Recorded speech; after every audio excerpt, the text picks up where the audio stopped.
All right. What's up, everybody? How you doing out there? Welcome back to the show. This is last week's fights. My name is Thinker St. James, and tonight we are going over each and every fight from UFC Fight Night, Tsarukyan versus Hooker, taking a very quick look at UFC 233?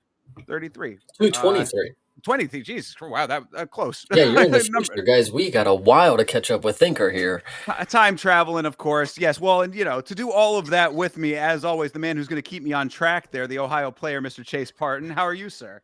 Dude, we are good. I actually wanted to give a quick shout out before we get into this because I was sitting here before the stream even started, and I know it's kind of a new thing for us, but I just wanted to let Bloomus out there know the song still hits every single time. Jesus Christ. Absolutely. Bloom is coming through in a real way always. That is the homie with the music. Came through on the watch along with the Danish and German snacks for myself and Vitz King to try as well. And we'll talk about his boy Nicholas Dalby who fought on this card. So really everything crushing in the world of Bloomus. Appreciate you, bro. And shout out to Denmark as always. Absolutely. Yeah, I just wanted to get that across real quick. Yeah, but Hell yeah. how are you actually? Me, nice. No one ever asks around here. No, I'm good, man. Yeah, everything's going great. I had a really nice time with this card. I thought that this one was above expectations in a lot of ways. I think this was kind of a sleepier one on paper, but I think it delivered in a real way. And other than that, chilling. I guess we should say that the long teased review of Warrior that I had been editing after we did our live review of the movie is now out. So if you are hanging out with us for this episode of the show after this, go right over and you can watch Warrior and enjoy the very long and in-depth review that we did of that fine film. Yeah, 100%. And actually, to your point that you started with, I will agree that this card, I liked it. I enjoyed what we got here. On paper, I agree. Again, sleepier of the ones. This is not one that I would say is jumping off of the paper.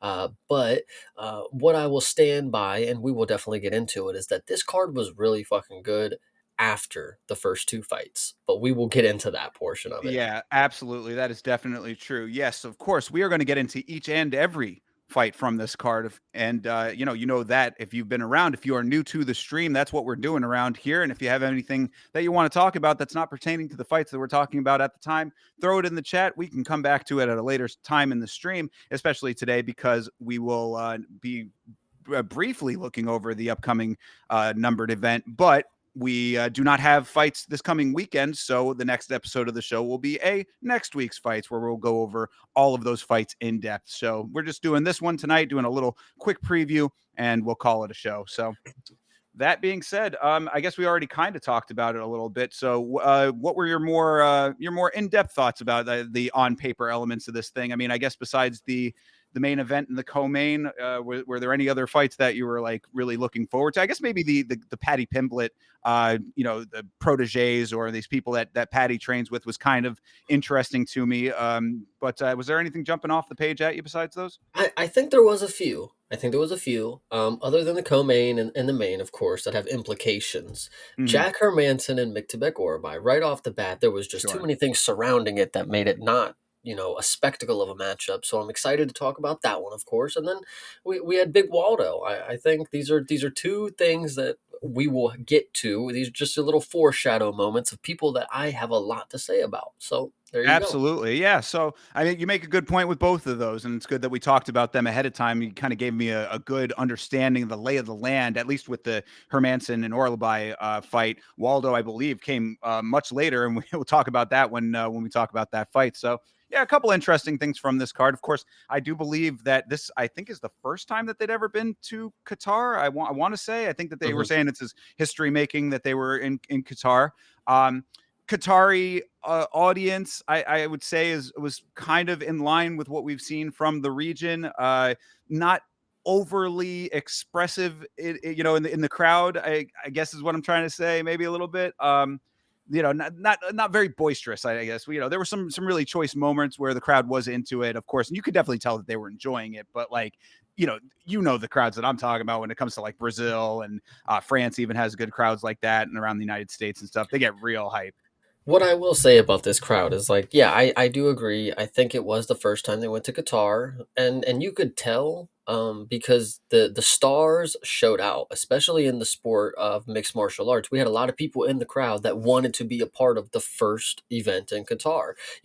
Normally we see, our hand picked the people. You'll get a Diego Lopez over there. You'll get a whatever over here. But at this card, it definitely seemed like the people who knew what this could mean, like the UFC being very expansive to the world, like we showed up to Qatar for the first time, they realized that this was a big moment. So I thought that was pretty cool to see. Yeah, I did too. I did too. I did not particularly enjoy seeing Lazy Boy with his very big red lips, which I mean, I was talking on the watch along with Vitz King about that, and we were of the mindset that he was wearing some kind of lipstick. I mean, like unless that dude just has the reddest lips on planet Earth naturally, that just seemed very strange. There's definitely another crowd moment that I want to get to, but I think it's better to wait till we talk about the context of it. All So right, well, you know what? Then why don't we just get started talking about this card, and we'll get to it as we get to it. before we do that, we're gonna go Sure, ahead and shout out the chat really quick. I want to absolutely. give a special shout out to my boy Beeb, of course. We're sending some real support over there, man. I know everything's tough for you right now, and then of course, KK and Michael, you guys are awesome as well. Appreciate Appreciate everybody you for being guys. here. Yes, absolutely appreciate you guys. Thank you very much as always, and much love to you, B. Appreciate that. Appreciate you checking in early on the Warrior review as Oh well. yeah, and Rick Allen's two dads, forgot them. Really the underrepresented MVPs, if you really think about it. Oh, and TJF coming in. Appreciate you as well, brother. Good to see you. W. Dubs Oh, indeed. Notorious. Yeah, let's Man, go. you Everybody know, showing out. yeah, for real, popping up left and right. Appreciate y'all. We will get to the co-main event in due time, but we're starting off this card with this Banger. electric, yes, just electrifying first fight of the evening. This was how do you say his last name? Is it was it Budlo? I think it was. He's a Polish guy, but I think I it's ain't Marek. gonna need to remember it, Yeah, dude. yeah, for real, right? Marek, I think it's Bujlo. Marek Bujlo versus Denzel Freeman was the first fight of the evening. One thing that I wanted to note before we got into the actual nuts and bolts of the fight was that Freeman's nickname is Luke Fox. I legitimately thought they had said Loot Box as his nickname, which I thought was pretty funny. But we all know that his nickname should actually be Carl Winslow. I don't know if you remember Family Matters, but that's what me and Vitz were going with. So, two things. One, Yes. if his nickname was Loot Box, it was full of all common and gray loot. I'm telling you, there was nothing, no rarity to the Bad item spin. there. Yeah. Yeah, Yeah. that one's horrible. Also, I remember saying, man, Will Smith's uncle is fucking ass in this fight, bro. Like, Yo, Jesus Christ. Like, Uncle oh, Phil. dude, yeah, so that was really bad. I mean, just to start, yeah, the problem with this, and I understand it's the commentary's job, but you could tell this fight specifically, they'd never seen these people before, and they just have to act like that. Watch it on the regional scene. This Denzel guy, this Freeman, he's got a really good left high kick, and he did. I'll give him that. He had one. He did do it once, never again, and never did it again. So they were really trying to glaze them so hard. They were trying to amp them up, like they were really trying to make them believe. Like, I know this is different than the Apex where you could literally hear the commentary, but like the commentary was trying hard to make it seem like we were watching something good here. And even at a point, like they stopped. They were like, yeah, these guys, they need to do something. Like, I mean, you can't go 3 rounds and doing nothing. There was a funny point about Merrick. I talked about Denzel and his one high kick. Merrick, or however you say this guy's name, he threw like an axe kick at one point, and like it was like a good kick. I was like, holy shit, okay, he's gonna do some stuff now. And even the commentary bought in. They're like, okay, he's open, he's getting a little more confidence. Never saw anything like that again. They just stood in front of each other. They genuinely, and I know I've probably said this before, and I don't mean to be hyperbolic when I say this about some of these fights. This is one of the worst fights ever in the UFC organization. I mean, because it's not even a fight. Like, that's the problem. It's like this was not even a competition when it comes to, like, I mean, both of them, more than half of their strikes were leg kicks. Like, and that's for both parties in this. And like that's just not good at all. Like, I don't Yeah. know.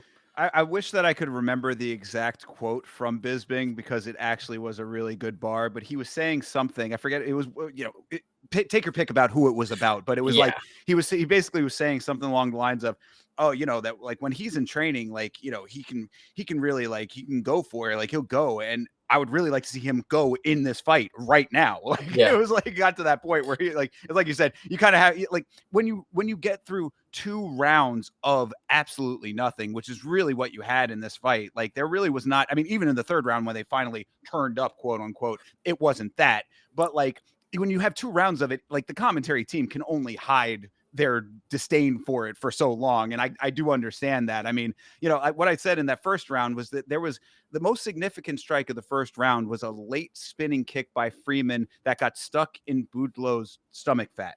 Then that's a legit thing. If you go back and watch it, I'm not even. I'm not memeing right now. Really, if you go back, it's at the very end of the round. He goes for a kick. It's actually a similar kick to the one that Ian Gary had thrown, where like he was basically at too close range. So he was trying to go for a spinning kick, but his leg couldn't extend because he was too close for it, and he literally just like hooked this dude's stomach. So it's you got that. You had patty cake throughout the second round. I was like, these dudes are sitting here, hand jiving with each other. They're dancing out there. Very much a staring contest for a lot of this fight. There was a couple things that made me upset. One, Denzel Freeman, halfway through the second round, in his terms of gaining confidence, was the and like he just kept doing it, and it did not help his, like it did not make him better, did not help him. The commentary is like, some people do that in training. That's how they do it. I even had people in the Discord. That's how some people train. They do that. It's like, well, he's not fucking training right now, and he's not doing anything either. So how would I not have to hear him do the woman tennis grunt? And Like I was just gonna. That's so funny you say that too, because I was like, who does that in fights often? The women. women, yeah, the Yes, I women. said So the exact same thing. I typed it out. I said he's doing the shit that women do. Like, and he's not doing anything with it. Like that's the problem. And then right. that's the first issue. Second issue, he's dancing after the fight. Oh, I was gonna say that. I was like, this dude really has a lot of nerve to be out there Irish jigging after this fight, after that amazing performance. Dude really set the cage on fire with that, and is out there, cutting a rug right now. Like everybody should really be getting behind this. I was very glad. I mean, you didn't think that they were going to, I know, but like I was definitely glad that they did not go in for the interview. Like, cut that and just keep moving. To be fair, I mean, with how he looked, they should have read the room and been like, he might drop some Fresh Prince knowledge here. Like this is some good stuff from Freeman, but I don't think it was gonna come. I mean, this dude, I after the second round, genuinely, again, don't mean to be hyperbolic. I said, just call it a draw. Don't give us a third round. Like, and I know that's just like not what can happen, but there needs to be something that can happen for fights like these. There it's always like, oh, there's always a third round, and if you tried to play it off, like even the round where they quote unquote turned up, it's like, no, they still did nothing. They still did nothing. You could have erased the second and third round. After the first round, if I see that again, dude, I gotta turn it off. Like, because what I think is also so funny about this, and this is key to what happened during the event, which is kind of funny. I know I talked about it a little bit with you in the Discord. Is the UFC accidentally was streaming this event to YouTube? True. If you were out there and you were wondering if you were getting a glimpse of history, you got to watch the worst fight of all time for free on YouTube, streamed by the UFC. And whatever the case may be of why that happened, who knew in that booth, they were like, we can't have people pay for this shit. Just fucking throw it out there for free. Because how did they get onto this card? How did they end up here? Well, I mean, really, I think what it is, the two things. One, what happened there with the UFC streaming it, just for anybody who's not aware, because I did think it was kind of funny. If you saw on the stream what the name was, it said CID on it. Hmm. They stream the events to YouTube in real time so that the content ID system can get the audio and video of it, so that if people are illegally streaming it or using clips and stuff, that it's ingested into the system and somebody just toggled the wrong switch or something like that. So that's just that. But I did think that was kind of funny. Fat fingers, even $7.7 billion corporations are run by people and they make mistakes. Uh, Not yeah. to interject No, before no, you go ahead. finish your Sure. thought, takes me back to the time where we were watching the UFC replays. When the UFC doesn't have cards, they'll replay events on their YouTube channel. Yeah. And there was one event where they just started it halfway through and didn't realize until like 3 fights later, and then restarted the event and just never said anything about it. And it's Yeah. like, Turned a 4 hour or 5 hour event into a 7 hour event, basically, by, like, just repeating. Yeah, that was, oh, good. Yeah, I do remember that too. Yeah, yeah, it was funny that was the one that we decided that we were like, we're gonna watch the replay. And yeah. Okay. Anyway.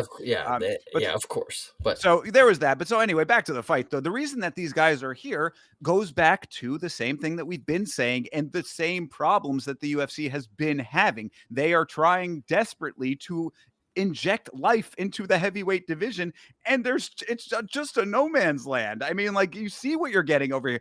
That we are going to see Josh Hokett become a legitimate title contender at some point here. Gable Stevenson or whatever, Gable Stevenson got another knockout outside of the organization. Everybody's talking about how he's next up. This is next up.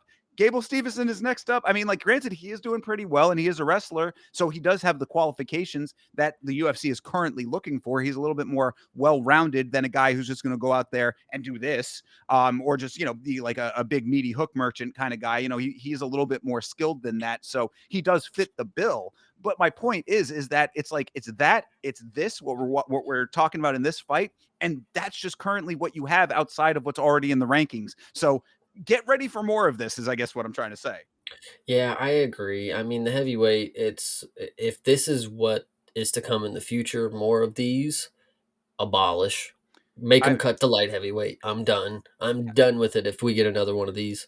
I mean, and it just, pertaining to the fight, Anakin, shout out to Anakin always, but coming through with the bar. Yes, if this was a Contender Series fight, no one would have been signed. Yeah, true. And then they would also get roasted by Dana. Like, and Yeah, that's even the worst part of it too. they should have. I mean, he's probably was roasting himself backstage in Qatar. Yeah, 100%. So I mean, yeah, there's just nothing here. Thankfully, it was the first one because, like I said, after the first 2 fights, and we'll get to the stipulations about the second one, but this fight specifically, thankfully, it happened first because the rest of the card that was only up from here. yeah, well, and I mean, I definitely am interested to hear your thoughts on the second one here. Yeah, I mean, that is all that there is to say about this first one. Freeman Yeah, won the fight.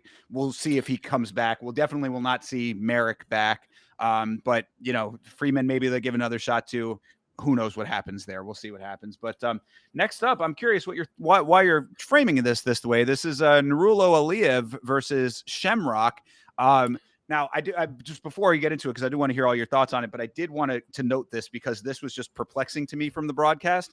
So Shamrock, the Englishman, is one of Paddy Pimblett's, again, his products, his proteges, teammates, whatever you want to call it.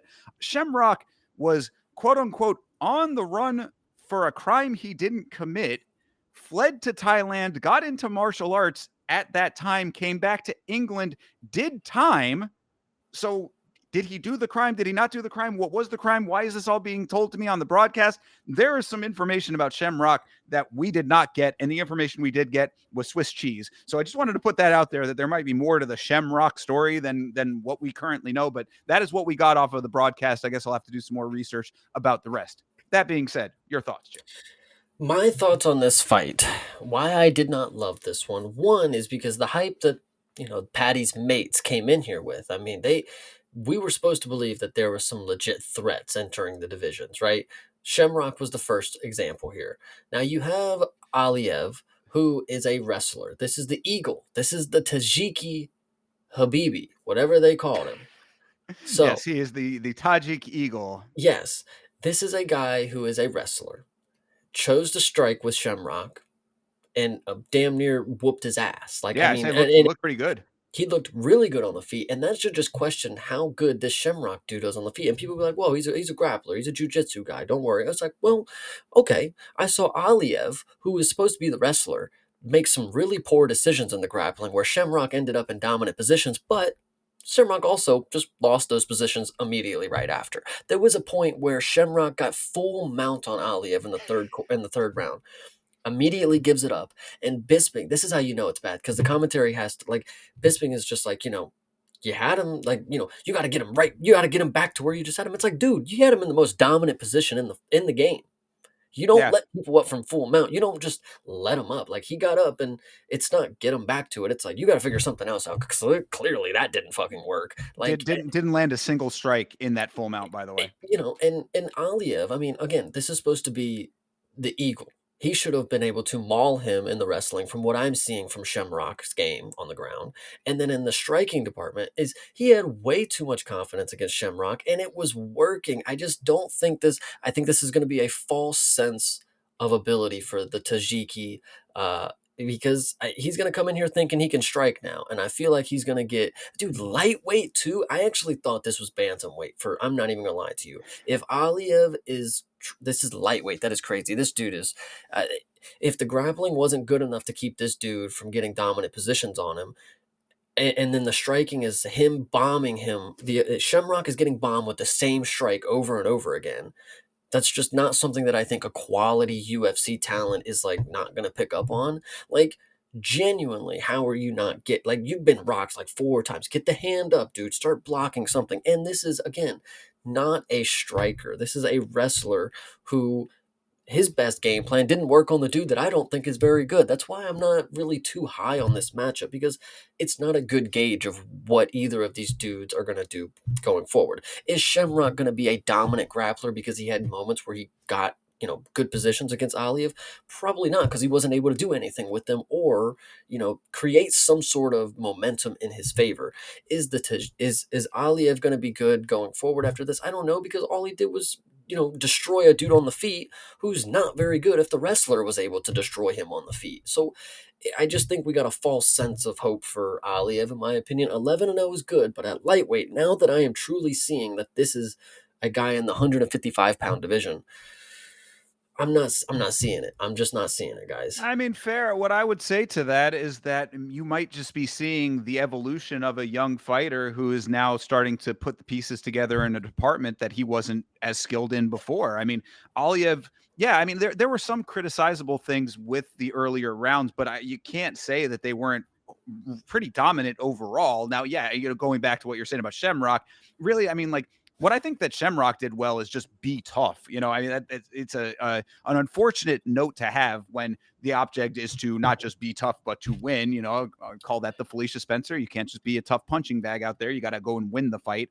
But I think that he definitely was able to take a lot of decent shots from Aliev, who had a pretty like a good pace to him and a good mixing up of what he was doing. I thought that the pressure into the strike, into the clinch, and then the strike, the pressure, like he really just kind of kept a rhythm about him until he started to gas out a little bit in the third, and that's when Shamrock had a little bit of success there. I mean, I think that that's what we saw. Cardio was there for Aliev in the first rounds, kept that brisk pace, started to slow a little bit down in the third, and that's where Shem had his success. So I mean, what I would think is that if you can, what it really comes down to is that if Aliev can repeat that, if he can have decent success now, like you said, lightweight is a terrible division to try to be doing that in with the type of strikers that are in that division, but young guy representing an entire country.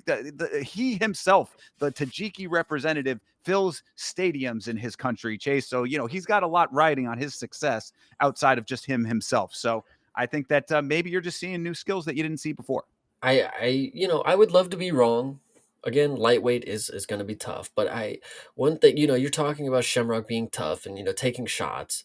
When the commentary pulls out the Scousers don't get knocked out, guys. Yeah, he's been Ugh. getting punched in the face like 17 times. Like I've literally seen him getting wobbled by the wrestler. Don't tell me the Scousers don't get knocked out. How about they don't play defense, dude? Like what Right. the frick? Yeah, I'm with you on that. it was just annoying and Aliev, everybody can look good when the opponent does nothing. Like that's what I'm sitting here thinking after this fight. 30-27 for every round where I was like we're seeing two different skill levels, yes, but I don't think the skill level that I'm seeing out of Aliev, like for somebody who I'm like, when I see Shamrock and the way that I'm talking about him, a great fighter would have finished somebody like that. I mean, this dude wasn't checking any of these punches, like any good lightweight fight. Ilya, dude, I mean, like you got to look at the champ. Anytime you think about how good somebody is, compare them to what the current champ is. I mean, I know that is an evolved version of the fighters, but like, what are these guys aspiring to be? They want to be better than the champ. So you have to show that there's potential for that. And if Aliev is getting all these clean strikes off on Shamrock, I mean, I don't care how tough he is. He was hitting him right on the button, like every time. So the power or the accuracy seemed to be there. The power may not be there. Shamrock, if you want to give him the Scouser nod, okay. But Aliev, him walking forward and punching this dude, not real. I mean, 1 for 5 on takedowns. Like, this is supposed to be the eagle. Like, I don't know, guys. Like, just my Yeah, opinion. I mean, fair enough. And again, it's hard to say based on where he is in his career. And not everybody who becomes great is going to show that level of greatness immediately. I mean, I he's agree. 3 fights in the UFC now. So I mean, he's won all of his fights, still undefeated. So Aliyev certainly, I saw enough good things in this fight that I was like, good. I'll remember Aliyev is a good fighter. I picked him in this fight specifically off of remembering from previous performances, and now we're seeing something new out of him in the striking. So until I see specifically that like it starts to become a problem with like higher level talent that he's facing, then maybe the conversation changes. And this certainly was not a great barometer of that. I would say definitely is true. The 30-27 as you're describing it, all tracks. I mean, the Shamrock should have. What I go back to with a fight like this is that where is the adjustments? You have Paddy Pimblett in your corner. He's cornering you literally. He's there with you. You have your team that has taken Paddy to the heights that he's gotten to. Where are the adjustments? Like, I mean, I guess you can say in the third he started to have a little bit more success when he was able to finally get him down. Immediately gets reversed. It's like not enough of an adjustment, maybe not early enough. I don't know. Either way, the navigation of this fight was poor on Shem's side. I think that he might have even been a little bit too confident in his toughness. You know what I mean? Like he takes a whole bunch of shots. You got to give him back too, brother. I think the most stressful thing about this one, and I just thought about it because I was looking at the stats. The one submission attempt from Aliev is he had a fully locked in ninja choke and just let it go. And I like when I saw that, I'm like, what the fuck are you doing, mate? Like, you had the opportunity to not to just to win, but like to at least make him think like something's coming. Like, you literally had everything tucked. You had the whole choke in there, and he just lets it go and just gets back to the striking. It's the one point where I thought it's over. I good. Finally, we're gonna do something and not just play around for 2 more rounds. But that one really stressed me out. I'm not gonna lie. Like, why didn't he want to finish that choke there? I don't know. I really don't know because there's only we saw in the main event what somebody has to do to get out of one of these fucking chokes like this. Like, so Shamrock probably wasn't going to, but the fact Aliev just lackadaisically let it go because we got another round. I'm winning. I'll just win. Just kind of stressed me out just a little bit. But either way, good performance. Just for somebody that is, if I'm expecting great things from him, the Shamrock should have been finished. That's all that I'm saying here. Fair. Yeah, I do think that that's a fair assessment. I mean, based on the dominance in those first 2 rounds, especially, like, by round three, you're starting to fade a little bit. Not terribly, though. I mean, his cardio still seemed to be holding up decently enough. Like he could make it through and navigate effectively enough to not let that round slip. Obviously, 30-27s across the board. But in those early rounds when he was really putting a lot out there, you want the power to be able to drop him. I mean, you want to be able to get that to the finish. And of course, we're going to talk about optics a couple of times on this card. The next fight coming up is one of them. Sometimes when you're in these fights that are not being finished, the optics can come back to bite you. Didn't come back to bite Aliyev here, but certainly could in other circumstances. And as he goes forward against different opponents, it's definitely going to be something to be concerned about. Well, there's just two other things that I want to note about this one is that before the fight was over, Aliev decided to take a running lap and raise his hands. Like, okay, sure. I mean, you are up, but with the last remaining 3 seconds, I mean, let's at least have a good visual rather than you raising your fucking hands and running around the cage. That's one thing that I'll say. The second one is Aliev tried to bring his flag out, and the UFC security snatched that shit out of his hands. Did not. Really Yeah, they did not let him pull interesting. that one. So Interesting. Yes. Well, we've had a lot of weirdness with flags in the past. In fact, actually, if you noticed, I wasn't even going to say it, but now that you mentioned it, it reminded me. Shem didn't come out to a flag. He had the gray no nation dealy going on there, and I don't know if that was his choice or if there's a deeper story back there. But this guy obviously has a backstory that is kind of nebulous right now, and I'd like to know more about it. So if he sticks around, maybe we'll find out more details. But yeah, I picked up on that he, we obviously know he's training out of England. He's training out of Liverpool, and it did not have the English flag. yeah, that is interesting. But when you've been on the run for 10 years from England, why would you want to have a flag in their court? What They put is you the in prison story? for, yeah, you didn't even commit the crime and you were on the run. Normally people who don't commit crimes don't go on the run. But Well, I that's what I'm saying. So that was my point in the way that I framed it is that he was on the run for a crime he quote unquote did not commit, allegedly. allegedly came back to England and then did time. So I don't know if he did time for a different crime or if he did time for that crime wrongly or if there's more to the story. I have no idea what's going on with all of that, but it certainly sounded like a movie plot, you know? It genuinely does sound like he showed back up to England and they had the wanted posters with his face on it still, because how do you come back and they're like, it must have been some heinous crime if they're like, we need him to fucking go to jail, bro. Like, I don't care if he did 10 years away. No, no, no, no. He's going down. And then if it's like just some that dude that looks like him, like, isn't that weird? Like, where are the lawyers in England? This is what I'm questioning. Who was not able to get Shamrock a case here? Because if he didn't do where this is That's just, there are so many questions is what I'm trying to say with this. Like the way that they were describing it, they gave us just enough information to confuse the hell out of me. hmm hmm So we'll find out, I guess, if he sticks around. I mean, I guess that's the question because what I had said on the watch along was I thought that with the toughness specifically, that I didn't think that this should be a performance that would immediately kick Shem out of the organization. But the way that you're talking about it, it might be reframing that no, a little bit. no, no, no. I agree with what you're saying.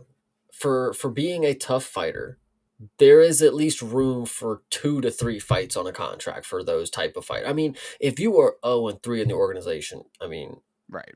you can be as tough as you want, but like you're just not at the top of the level. Reese McKee is somebody who's a good example of that. Like literally never wins in the organization unless it's a fucking debut like person. It's like we're handpicking people to keep you around. That could be Shamrock if he's got big enough. If people in the UK or if he gets big enough headlines with his little story, I mean, they could keep him around for 2 to 3 more fights. But I listen. He potentially could win. I'm just saying he's going to need a real hand-picked opponent because from what I saw, this is not going to surprise me if he goes 0-2 and leaves the UFC or something like that. It it's just kind of how it goes sometimes. You can be as tough as you want. Irina Alekseeva is a very tough female. Sure. She's just not good. Right. So we Right. can't Yeah. have her in the UFC. This is the pinnacle of the sport. If she's not going to be the best of the best, there are other places for her to go. That's just like, the door's there. Take your bags now and you can go. We don't have to kick you out. It would just be really nice if you would leave before we have to. I don't know. Sure. Yeah. No. And shout out to CTE making a great point that if Cicada got 3 fights, this guy certainly deserves another shot at it. And we'll We will definitely talk talk it. about Oh, that. won't we talk about him? Trust that. But yeah, I mean, in for this one, like I said, good performance for Aliev. Nice to see that if he is primarily a wrestler, that we're seeing more striking out of him. Maybe this is the birth of a new, well-rounded version of him that just needs to get a little bit stronger, a little bit better, and place the shots in a way that'll get the finish. I was okay with it. What I think Aliev needs, and this is coming straight from me, Hmm. he just needs a little TLC coming from this area. And you know what? I'll stick with it, guys. I will be a little less hard on Aliev because I agree. It wasn't the worst fight ever, and it was a dominant performance. I mean, after the first fight, I mean, I think every fight coming after that is gonna have me thinking I'm watching bullshit. But this right here wasn't the worst fight. I think Shamrock was just way out. He was outmanned, outgunned. There ain't nothing else to it. So good performance by Aliev. I will give a little leeway, but for the next time I see him, I'm ready to be a little more impressed than you whooping up on a dude that probably shouldn't be in the UFC. So I think that that's very fair, and that's a very positive way to close out the description of that fight, to talk There we about that go. fight. So good Now deal. now we get into some fun stuff. Oh, yes, indeed. This is Ismail Nardiev versus the dyslexic king Ryan Loder. Nardiev coming in with the Puerto Rican blowout. First note in the in the notes, just the hair pulled back. Me and Vitz both transported right back to high school with the hairstyle. I was like, okay, bro's coming in. I was half expecting him to walk out to some reggaeton, but still, this dude came in there, did the damn thing without having to be a scumbag this time, Chase. Speaking of the hair, we should get into this first because a lot of people they were like, what is he doing with his hair? And a lot of people may not understand. Curly hair is poofy. I when I saw that, that was normal to me. Like that's how I wear my hair when it's getting to that certain length, and I got to wear a headband, and it's a little poofy. It looks. Listen, it wasn't anything to me. I've been there. Nerdiev, shout out to you for being able to rock a headband in a UFC Uh, fight without them being able to catch you. and I'm telling you, yeah, that was I was thinking about that aspect of it for sure. Like I think it was one of those ones that's like It's the a cork. It's a corkscrew one. yeah, like that. Or they have also ones that are like it's I don't there's a name for it, I'm sure, but it's like they're like sawtooth almost, and like they Hmm. kind of like they have a little clasp and then it clips and you kind of like pull it back with that. But I'm telling you, I mean, like the style was very reminiscent of the blowouts that were very common when me and Vitz were in high school. So I was like, I think they have gone out of style. I'm sure that they have, but it transported me right back there. So I was like, Yeah. hey, A plus for me. Well, Had one myself for a while. yeah. So other than the hairstyle, what Nardiev did was prove to me that well, one, Ryan Loder sucks, but Nerdiev is he's a very good striker. He's very I'm trying to think of the way it is technical, but it's also he does good at setting traps. So when you watch the way that he knocked out Ryan Loder, and he set it up with a body punch, but it wasn't as if he was committing to the body punch, and that's exactly what was good about it. Is he disguised this overhand, this crazy bomb that Ryan Loder took to the fucking jaw. He disguised it with a very well placed body shot, but it was good because let me try to explain it. He with the motion with his body looked like he was going with the jab, but all of his momentum was coming with the overhand. So it was perfectly placed, but the power was just it was utilized well. It wasn't all in the jab; it was all with the overhand, and that's where Ryan Loder he swiped his hands down, and then the punch comes over top. And what's crazy about this? This guy's nickname is Man of Steel. I've seen him chinned 2 times already in the UFC. Jeff Neal, Michael Chandler, Iron, Steel, these things make sense. Superman, Ryan Loder, it is time the mantle, retire it. Just get it over with. You are no longer. I mean, you probably never were. I guess I don't know. 8-3.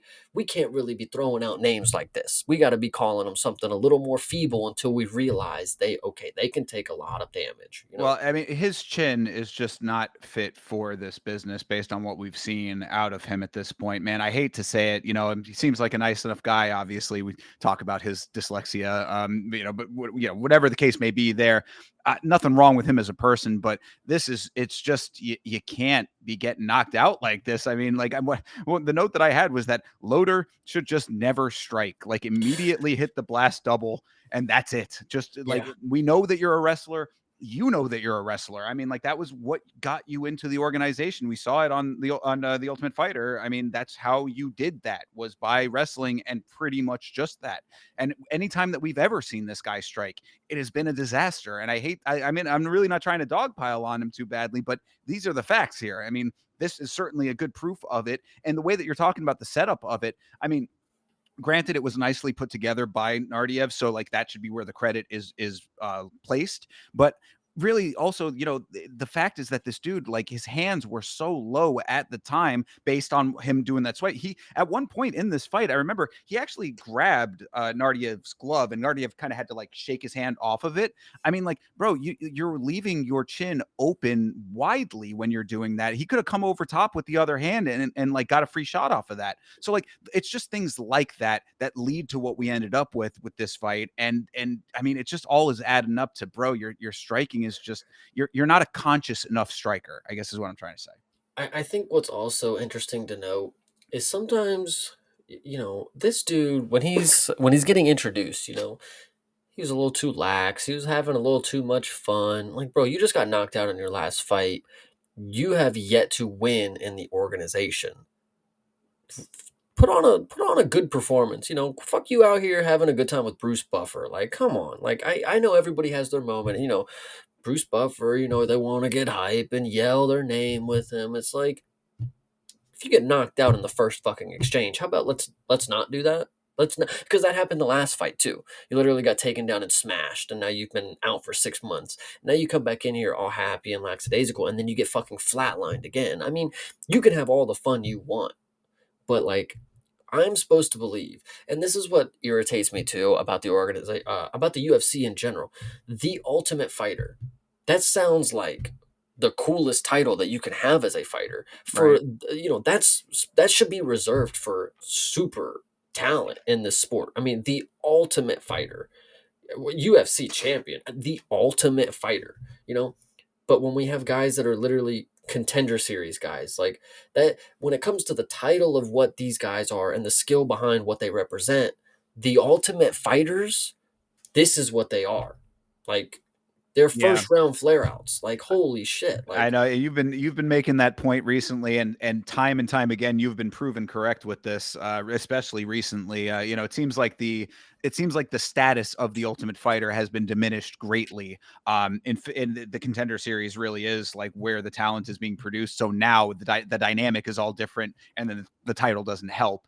Also, to your point too, him coming out and being a little bit too lax and whatnot, we literally have been seeing just recently the UFC. This is the time of the year when they start cleaning house. I for some reason just have it in my mind as the example of it because it was so surprising to me. 2-2 Yanal Ashmuz gets cut. Now, granted, different styles, all of that kind of stuff. But my point is that the guy probably did not deserve to get cut. He still got cut anyway. You go out there and get knocked out twice in a row now and have not won in the organization, period.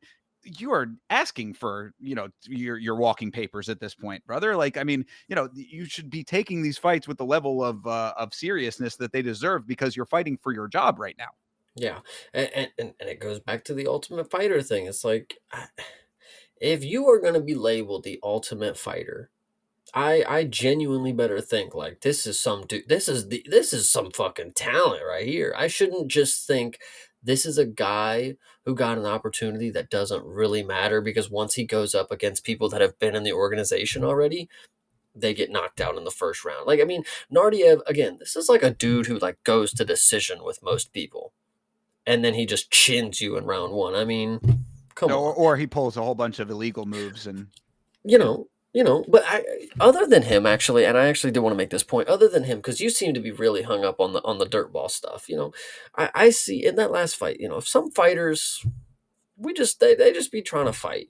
Fuck it. Anyway, Nerdiev and a lot of other That's a nice way to Moroccan. dismiss it, by the way. I like that. Like, hey, yeah, boys will be boys. Yeah, and so Nardiev, along with a lot of other Moroccan fighters, in my personal opinion, with a small representative group, I think that they have shown that they are very, very skillful, and not only skillful, they're gritty. They are some people they will go to war. The Rahiki from Contender Series is a good example. You Sure. know, as much as I want to hate it, at worst, Moroccans, they have Zalal, who I would just hate watch winning. Like, that's the worst that they have right now, is a winner who has people that don't like watching them.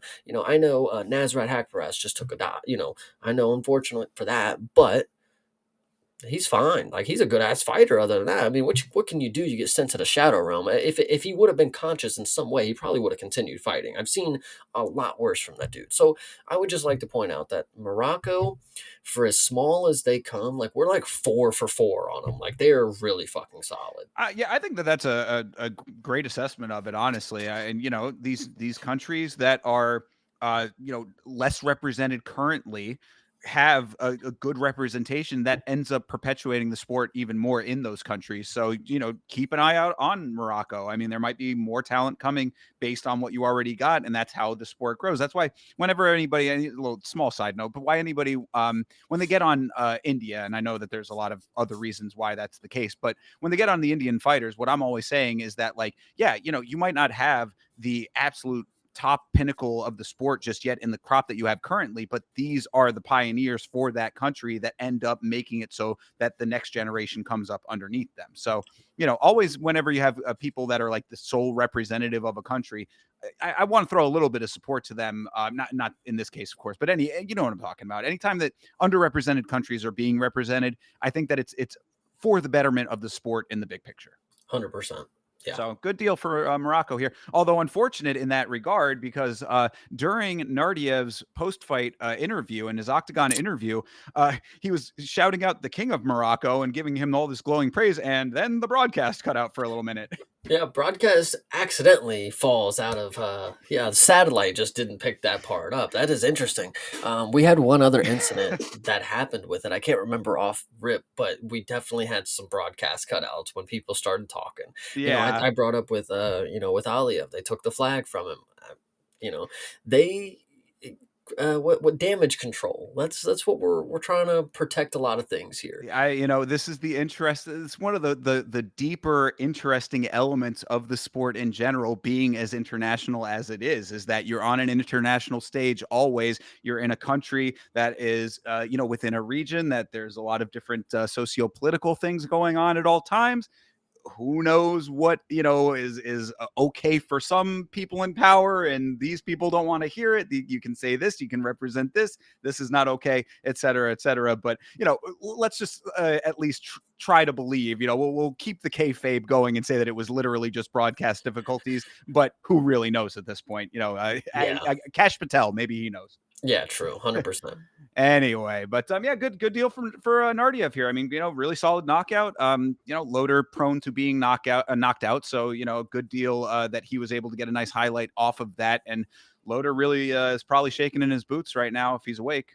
No, he's probably sitting there having a good time. He seems like the type of dude that is still hanging his head high, like, man, I did my best. I did whatever I could. It's like, well, you should have had a little more determination, and I'm not gonna say you should have tried harder, but at least make it seem like to me that if I saw your social media post if I saw your story tomorrow, it better say, my bad, guys. I thought I got to do better. Like, don't fucking sit here.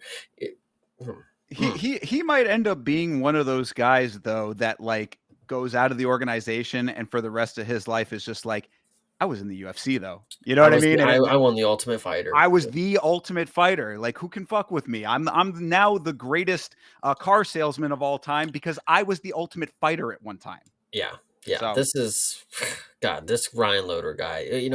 What a season to forget. Would have been one of the most memorable if he wouldn't have beat Robert Valentine. Like, hey, crazy, crazy enough. But what a season to forget. That's a bar.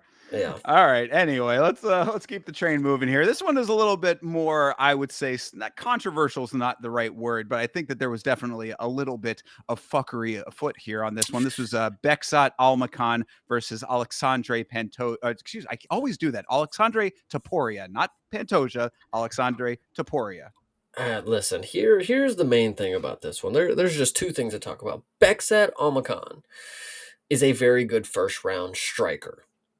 Very good in the first round at striking. Very fast. Very elusive.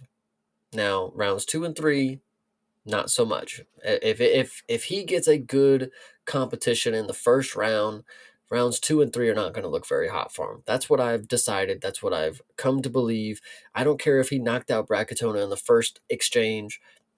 Listen, the last 2 and 3 rounds that I saw from him, he was doing not very good things. And you know how bad he was doing is because Alexandre Topuria genuinely, genuinely has people batting for him that he's the better Taporia brother. They have people saying this is the better Taporia brother. It's almost as if we have Ilya, but if he was a coach. Like they are blowing this so out of proportion that Taporia is going to be just as good as his brother. Mate, this dude is already fucking lost. He's 7-1. I know Becksat folded. I know he's a fraud. I get that now. I've never been too hot on him in the first place. All his best work done in the first round. We can see that now. It tracks. Alexandre Taporia, though, I do not want to hear any of this Ilya comparison talk because it's not even fucking close. Ilya would have took this dude's fucking head off. I don't care if it's bantamweight compared to lightweight at this point. It's like, dude, this is not Ilya. This is not fucking Ilya. That's all that I would just like to say. And I don't care how smart people want to think he is. It's not about being smart sometimes. Ilya goes in there and takes people from consciousness. That's not what this dude can do. What I said with Toporia's game, one is not it's not about volume. It's not about pace. He walks you down, but it's not like he's putting a pace on him or you can't fucking get your Beckside was doing fine evading for a good amount of time. Topuria, his biggest flaw is he's going to give people too much time to actually figure out what they can do to beat him. You're going to give Beckside did bad in the first, or he did decent in the first round, bad the last 2 and 3. You still gave him 15 minutes to beat you. Like at any point, if you go, I know it's bantamweight, and we don't have people that can just shut this dude's lights out, but like eventually you're going to find out that 15 minutes is too long to give one of these fighters because they're gonna figure it out quick and they're gonna finish you. And it's gonna be a late one, I think, is what I'm going for. The first time we see Topuria it's gonna be a late finish from somebody who finally gets it together and they know they can put him. I don't know. It's just Ilya will unalive people, and that's just not what I'm seeing from Well, Topuria no, here. yeah, I mean, and I think that was a good catch because you're spitting super facts right now, but about Taporia in general. But you're saying like they're like we don't have people at bantamweight who can catch him. We do, we definitely do. They're not yet, but I'm telling that this feeding of this type of fighter to him and the glaze that they are placing on this dude. Commentary was sucking this man off left and right, talking about this basic ass jab of his like this was some kind of magical tool that he was using. Please give me a break with this shit. Like, so there are going to be people that are going to do way better against this guy. I've never been sold on his skill set, and every time that I see him fight, he fights the exact same way. He's great with pressure, I will give him that, but like you're exactly right. He navigates the fight in a way that there are so many openings that if a guy who is not Almacan gets into the fight, they're going to be able to figure him out. He is going to get figured out in a very real way, and no amount of glaze from commentary or bullshit from the judges. There were two 30-27s in the judges' decisions here. This is ridiculous. There is no way in any scope of the imagination that Topuria won that first round. You cannot tell me otherwise. I've watched it 3 times now. There's no way that he won that first round. The only thing that he did, he had a very nice toss. That's true. That toss was definitely cool. But to what end? No damage. Lost full mount off of it. Another time we saw full mount that got no damage from it. I was like, this stand up from Almacan was way more impressive than that toss in the first round. Almacan did fade, and it is completely okay that Topuria won this fight 2 rounds to 1. I'm okay with all of that, but don't try to sit here and sell me a bill of goods with this guy because it's just not true. It is false. I'm going to tell you exactly the type of people that will beat Alessandro Topuria. And I think these are warranted names, but I think it's just the style of what they're able to accomplish. So when you look at somebody like Marcus McGee, Peter Yan is another good option. These are people who have a first round that is a feeler. Alessandro Topuria is not going to, he's not going to wear you down in that first. Amakan tired himself out. That's fine. He had a good first round. And then the other two were just like what happened with Umar. It's just him fighting for his fucking life to stay on his, whatever you want to say. I think people like Marcus McGee, Peter Yan, they take that first round, they get a feeler. And then that second round, I mean, the tides will change for somebody like Topuria when we get people who are able to advance on him in the second and third round when he's not the one plodding forward with this, again, with the jab that you're talking about. I mean, this dude, he plot it's a plodding forward walk. Like, it's not like he's just, he's in the mix. Like, when you look at someone like Aaron Pico, he was actually, he's flowing in there. I know he got knocked out, but like, that's somebody who was genuinely doing good on his debut against Lerone Murphy. Arguably was gonna win unless he was getting unalived, which he did. But somebody like that, Taporia literally is just walking forward, does the same dip every time. Somebody's going to catch him. I mean, and there's just too many things that I see with this dude. Like, late in the fight, once he starts, because everybody gets tired, and that's when mistakes are made. I think the mistakes that Taporia are going to make, we see them throughout the fight as it goes on. I mean, like I said, he dips. He doesn't throw many leg kicks, as you see. Almakan was chewing him. I saw the chat just a minute ago. If he wouldn't abandon the leg kicks, there's just too many things that could be done with Taporia, I think. And I'm not gonna be the one to buy into the hype yet. I think Ilya is very fucking good. If you want to sit here and say Alessandre is the better brother, you have not been watching who the fuck Ilya Taporia is. No, I don't and I know. mean, and it goes right into the whole dynamic that there always is a bitter sibling. Come on, dude. The eye test shows you which the better sibling is, especially now, especially after seeing Alexandre fight a couple of times now. There is no rapid change that is going to happen with all of this that's going to magically make this a reality that they're trying to sell here. In fact, shout out to Justin Michael is super soft saying that it's nepotism. I have in the notes, last name privilege is real right now. This is exactly what this is. They're trying to create a dynamic and a storyline that is absolutely false surrounding this person, and it's being inflated on all sides with the way that, like I said, I don't know how the judging factors into all of that, but I don't want to go into any kind of speculation on it being underhanded, but things like that. 30-27's there, the commentary going all over this guy, and then just these kinds of fights that he ends up getting matched up with. It is all a narrative that is going to implode upon itself. One And thing I also, sorry, last one is just CTE making a very good point as well. Anybody Bautista level can beat Taporia. I think that tracks entirely. I one thing I truly hate, and it's because, listen, certain fighters, they know how to fight. Coaches know how to coach. I know some coaches are bad, some fighters are bad. But I have a problem when fighters go to the extent that they need to be in the corner for these people. Alexandre Taporia is going to regret having Guram Kutateladze as his fucking ringside coach. Like, I mean, I'm not even trying to be like that. I know you want to have your brother. I know you want to have your Georgian friends. There's coaches for a reason. There's fighters for a reason. Guram Kutateladze teaches you nothing. And from the way that we've seen people who train with Ilya, all that Ilya seems to do is show them how he does it and says, that's how you do it. You just do it just like that. Because every one of them that trains with him, they all try to mimic his style, and yet they cannot fucking do it. Because he's the only one that is actually shutting people out with these fucking performances at this point.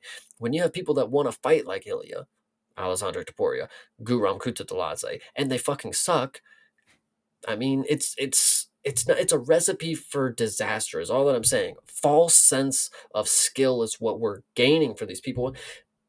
And this one right here, I mean, people are going to be really upset when this guy gets mauled, like literally mauled by somebody, because this isn't somebody that I would.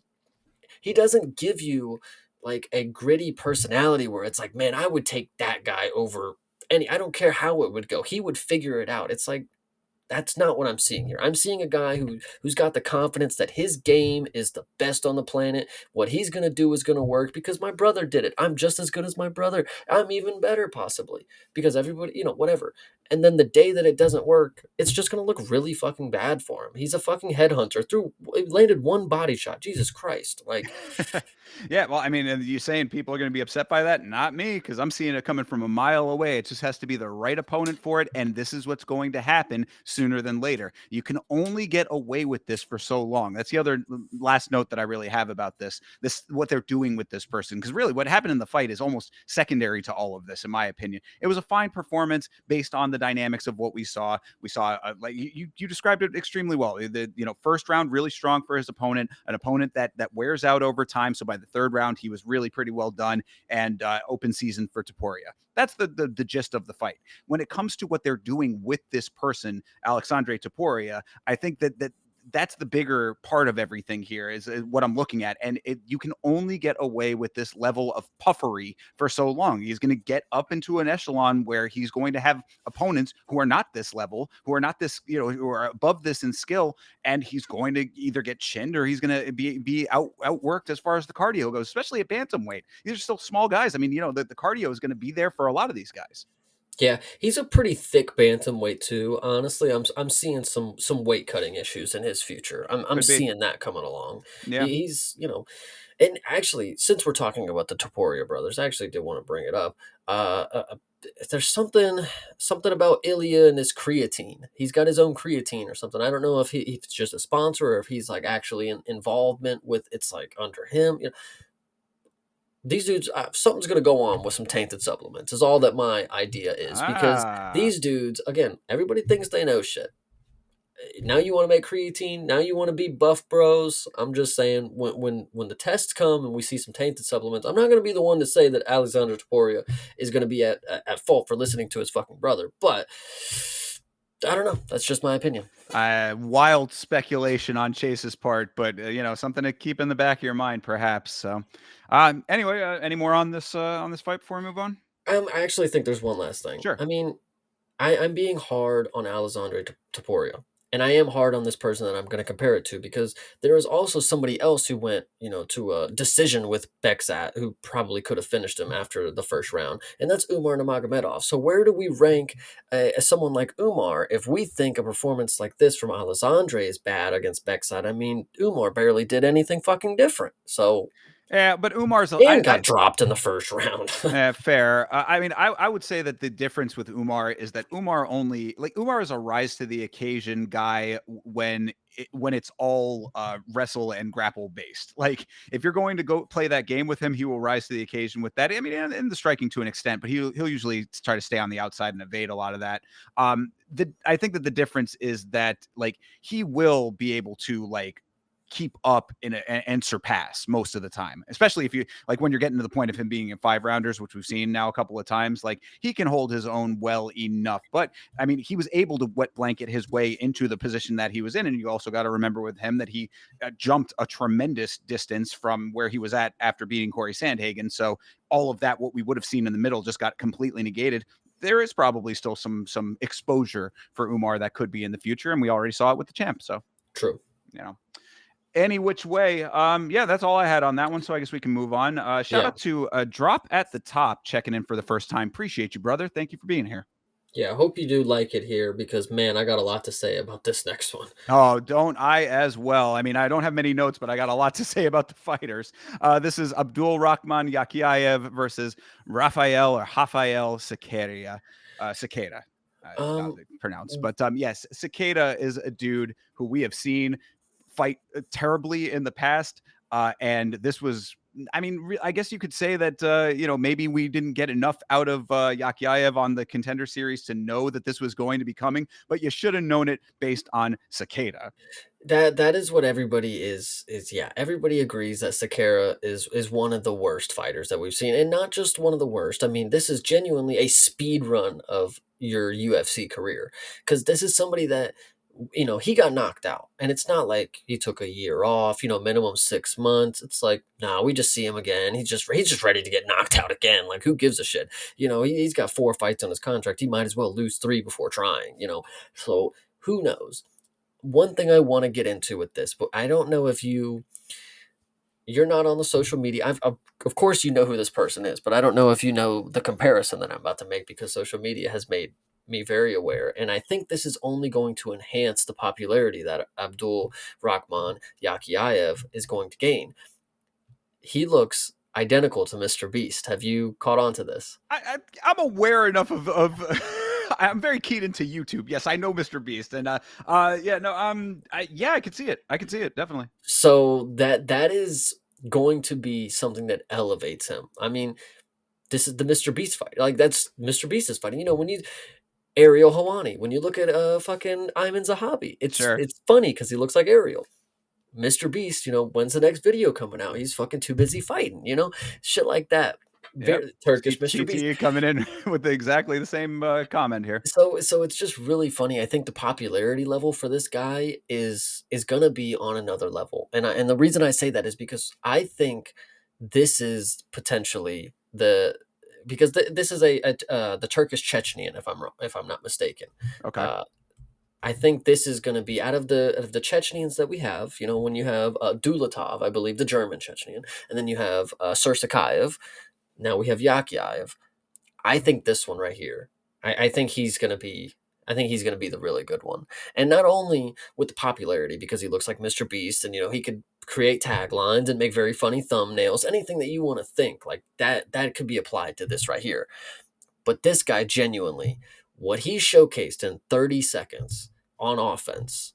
I mean, Sursakayev is a little too lax in there. I know he does get finishes and he is doing his thing, but this guy right here, he understands the assignment. I'm going against a Legit. chinny dude.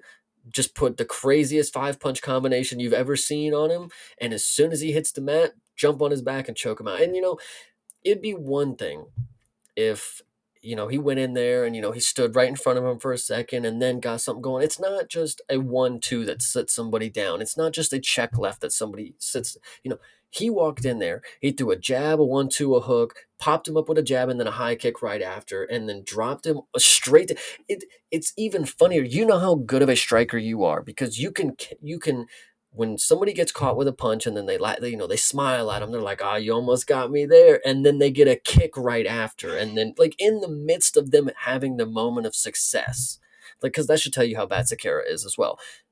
In the moment of success where he dodged 2 punches, the third and then a high kick comes right after. He's on his way to the mat. You could have any other fighter who he takes this moment to just fucking try to mount up and do some ground and pound, and now he's got the dude holding his fucking back. Any other situation you can think of. Plenty of veterans do that. Plenty of UFC veterans, plenty of people who have been in the league too much. You wonder why back away. If you're not gonna finish him, just get up. Just make him stand up. We don't need that from Yakyayev because he actually has finishing ability when other than striking. An He jumps. instinct to do it. Yeah, exactly. It wasn't just I'm going to get his back, get my hooks in. No, I'm going to strangle this dude. Like Right. it, it's it's the instinct. That's what it comes down to. When you see certain fighters, you just feel the instinct that they when the going gets tough that they are fighters, you know? Like this dude truly walked in here with the idea that I'm going to fuck this dude up. And I this was one of the most impressive debuts. I'm genuinely like this dude right here because not no long talk, you know. He's not a talker. He's just a be about it kind of guy. Like I don't know anything about him. I've never even heard him speak, I don't think. But a performance like that speaks 1,000 fucking words. Like, dude, I know Sakara's bad, but that's what you're supposed to do to bad fighters. You're supposed to make it look like you are fucking God. Like, and I believe it. That and really that does answer like that's a very fine counterpoint to what I was going to say is that I mean you're talking about this against Cicada, who is a dude who never should fight in the UFC again. Get this man as far away from an octagon as humanly possible. He has been proven time and time again that he is not of the caliber of the UFC. But that is a very fine counterpoint that this is exactly what you are supposed to do to that caliber of fighter. So does track. You are a minus 3,000. You know, we beg for people to get finishes when they're minus whatever, and Right. they go to decision with these people, or it's a second round finish. You are a minus 3,000. You know, he could have knocked him out with the head kick. You know, he could have ground and pounded him. He almost knocked him out. As close as you can get to a knockout with a head kick is what it was. He literally took him off his fucking feet and then gets the submission. I mean, in my mind, he did both of the ways that he could have finished it in the first round. He was doing everything he needed to. And like I said again, this is not like he just walked in there with a 1-2. He got him with a check hook. No, he literally he had a combination that he knew could get him on the back foot and a head kick to cap it off. And that was supposed to be the end of it. Like that, he was supposed to walk in and walk out with that. But the instinct to jump on the back and get the choke is the next level to what this fighter could be. We have to see every other aspect of the game. We got to see what his wrestling's like, what his striking defense is like, what his back foot offense looks like, whatever you want to say. But as of right now, from what I'm seeing from an offensive skill set, that's what you do to somebody who's fucking plus 1,000. That's exactly what you do. Yeah, for sure. I mean, the head kick, strike, swarm, and choke. This was a kick-based club and sub, really, if you think Yeah. about it. And that you're exactly right. I mean, knowing that that is the assignment and that you are following exactly the pattern, that's perfect. That it really is exactly what you want to see. I thought that John Gooden had a very funny bar. He said Yakyaev is fighting like he's double parked. I was like, pretty accurate. I mean, that's really what he was in there. He's not getting paid by the hour. This dude is out here putting the work in real quick and did the damn thing. So And yeah. that's why I think I like him more too, is because when you have someone like Dulatov, this is a guy who's got money. He's a runway model. He doesn't need the fighting. He likes to do it, but clearly he don't like to do it enough because he got a first round finish or whatever in his last performance, and we ain't seen him since. Now we got Yakyaev. He comes in off the Contender Series, comes in here all business. This is another day at the office for him. You go back to Tsarukyan, this dude playing around, having too much fun, it's going to bite him in the ass. This is Yes. somebody who I could say, I'm not seeing the reason that he should be.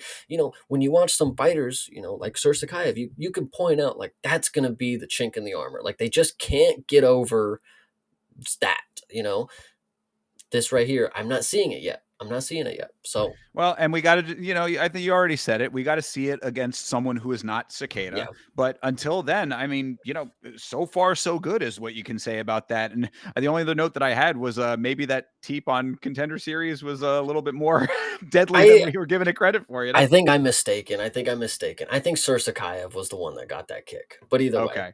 either All way, right. still funny. Either way, indeed. I mean, look, I've always said we talk about it all the time. We talk about it almost every card for the Contender Series. Every year it comes around, we have the same note. The Contender Series is great. It's entertaining and awesome to watch, and I love it so much. But it really does not matter in the big picture, at least in my estimation, as to what you're going to see in the organization. You need to see what they bring to the table under the big lights in the actual show. Yakayev just did exactly that. I can't wait to see him again, kind of thing. Yeah, 100%. He showed me he's got the mentality for a winner as of right now. Yeah, yeah, absolutely. I mean, and to your point, you said you didn't hear him talk. He did have a very brief post fight, and all he said in it, which I thought was exactly perfect. He said, I think Bisbing asked him, how about that 33 seconds, and he was like, yeah, next time quicker. I was like, Nice. bars, bro. Yeah.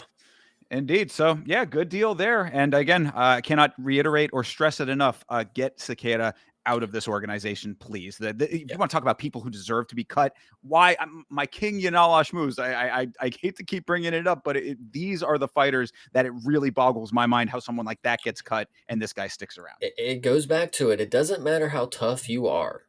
If you legit don't have a credible win, I mean, and even credibility aside, I mean, if you don't have a legitimate win on your current UFC MMA record, you should not be in the UFC. I mean, it's just how it is. I mean, this is supposed to be the top of the top.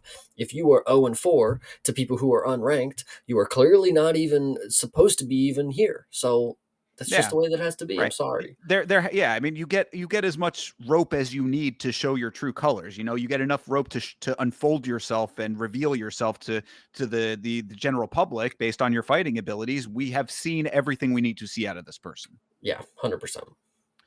All right. Next up is Alex Perez versus Asu Almabayev. Almabayev, who is not exactly a known finisher, coming in and getting a pretty impressive one in a standing guillotine against Alex Perez, who's coming back after a long layoff due to surgery based on his injury against Tatsuro Taira.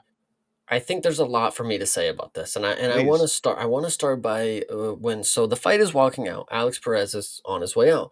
The commentary crew wanted you to believe, that this is a jujitsu guy. Alex Perez, his game is jujitsu. This is a guy who's a grappler. Now I remind you, this is a guy who has 7 submission wins with 6 now submission losses.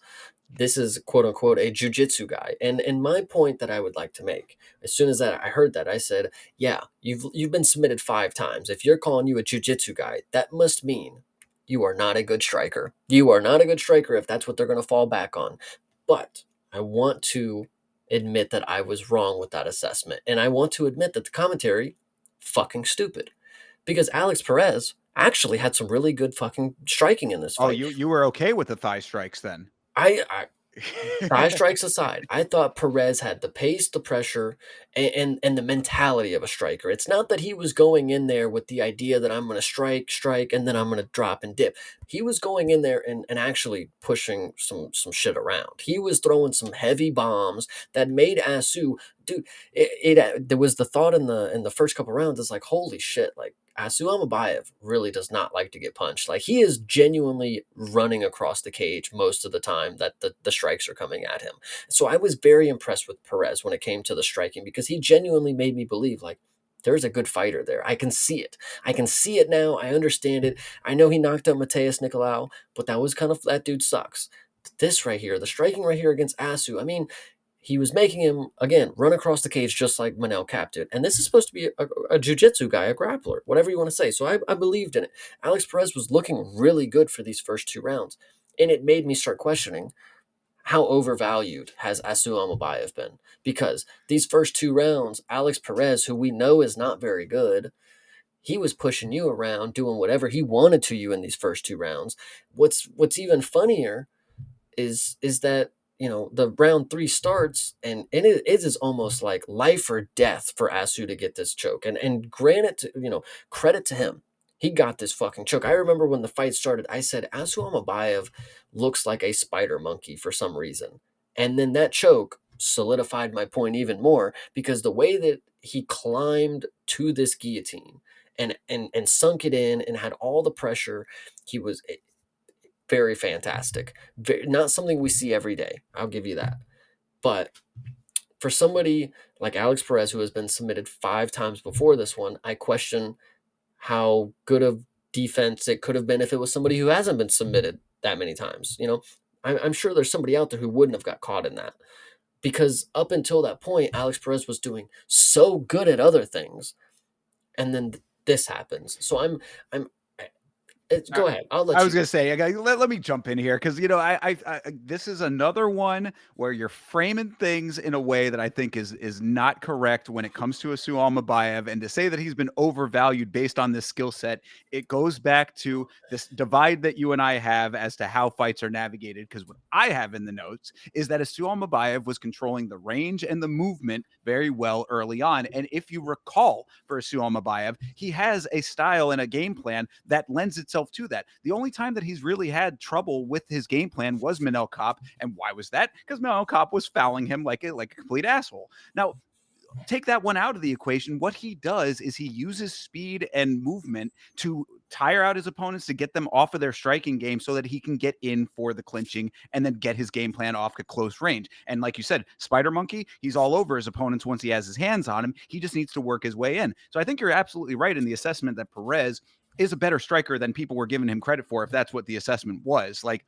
he was doing pretty well with timing his shots. I thought that Asu's speed was making it hard for him to fully time all of those shots. Like that, he would get a couple of them and then it'd be like, oh, I'm not actually being able to like turn up combos because this dude is just moving too well. So I'm like, okay, that he adjusts nicely with that. He went to a low kick strategy thereafter. I was like, that's a good adjustment. I thought that Perez was navigating this fight really effectively, but I don't discount that Asu Almabayev has a game plan that works for him, and I think that it's just not one where he's going to stand there and take a whole bunch of shots in the face. I see, but that's where I counter, is because you're saying it's a game plan that works for him. It only works for him in this instant because he got a third round submission. He was losing those first 2 rounds, in my opinion. Oh, I mean, fair. And like, look, it's not necessarily going to be like 100% every round. And I mean, maybe it wouldn't have been the right strategy for this fight, but it has worked for him, is what I'm saying. So like, yeah, if it's going to be like, every opponent is different. Every opponent's going to react to it a little bit differently. It had been working for him. I guess there you go. If you want to look at it that way, then good adjustment to know that I need to be getting the finish and go for something that's outside of the range of what I normally would do.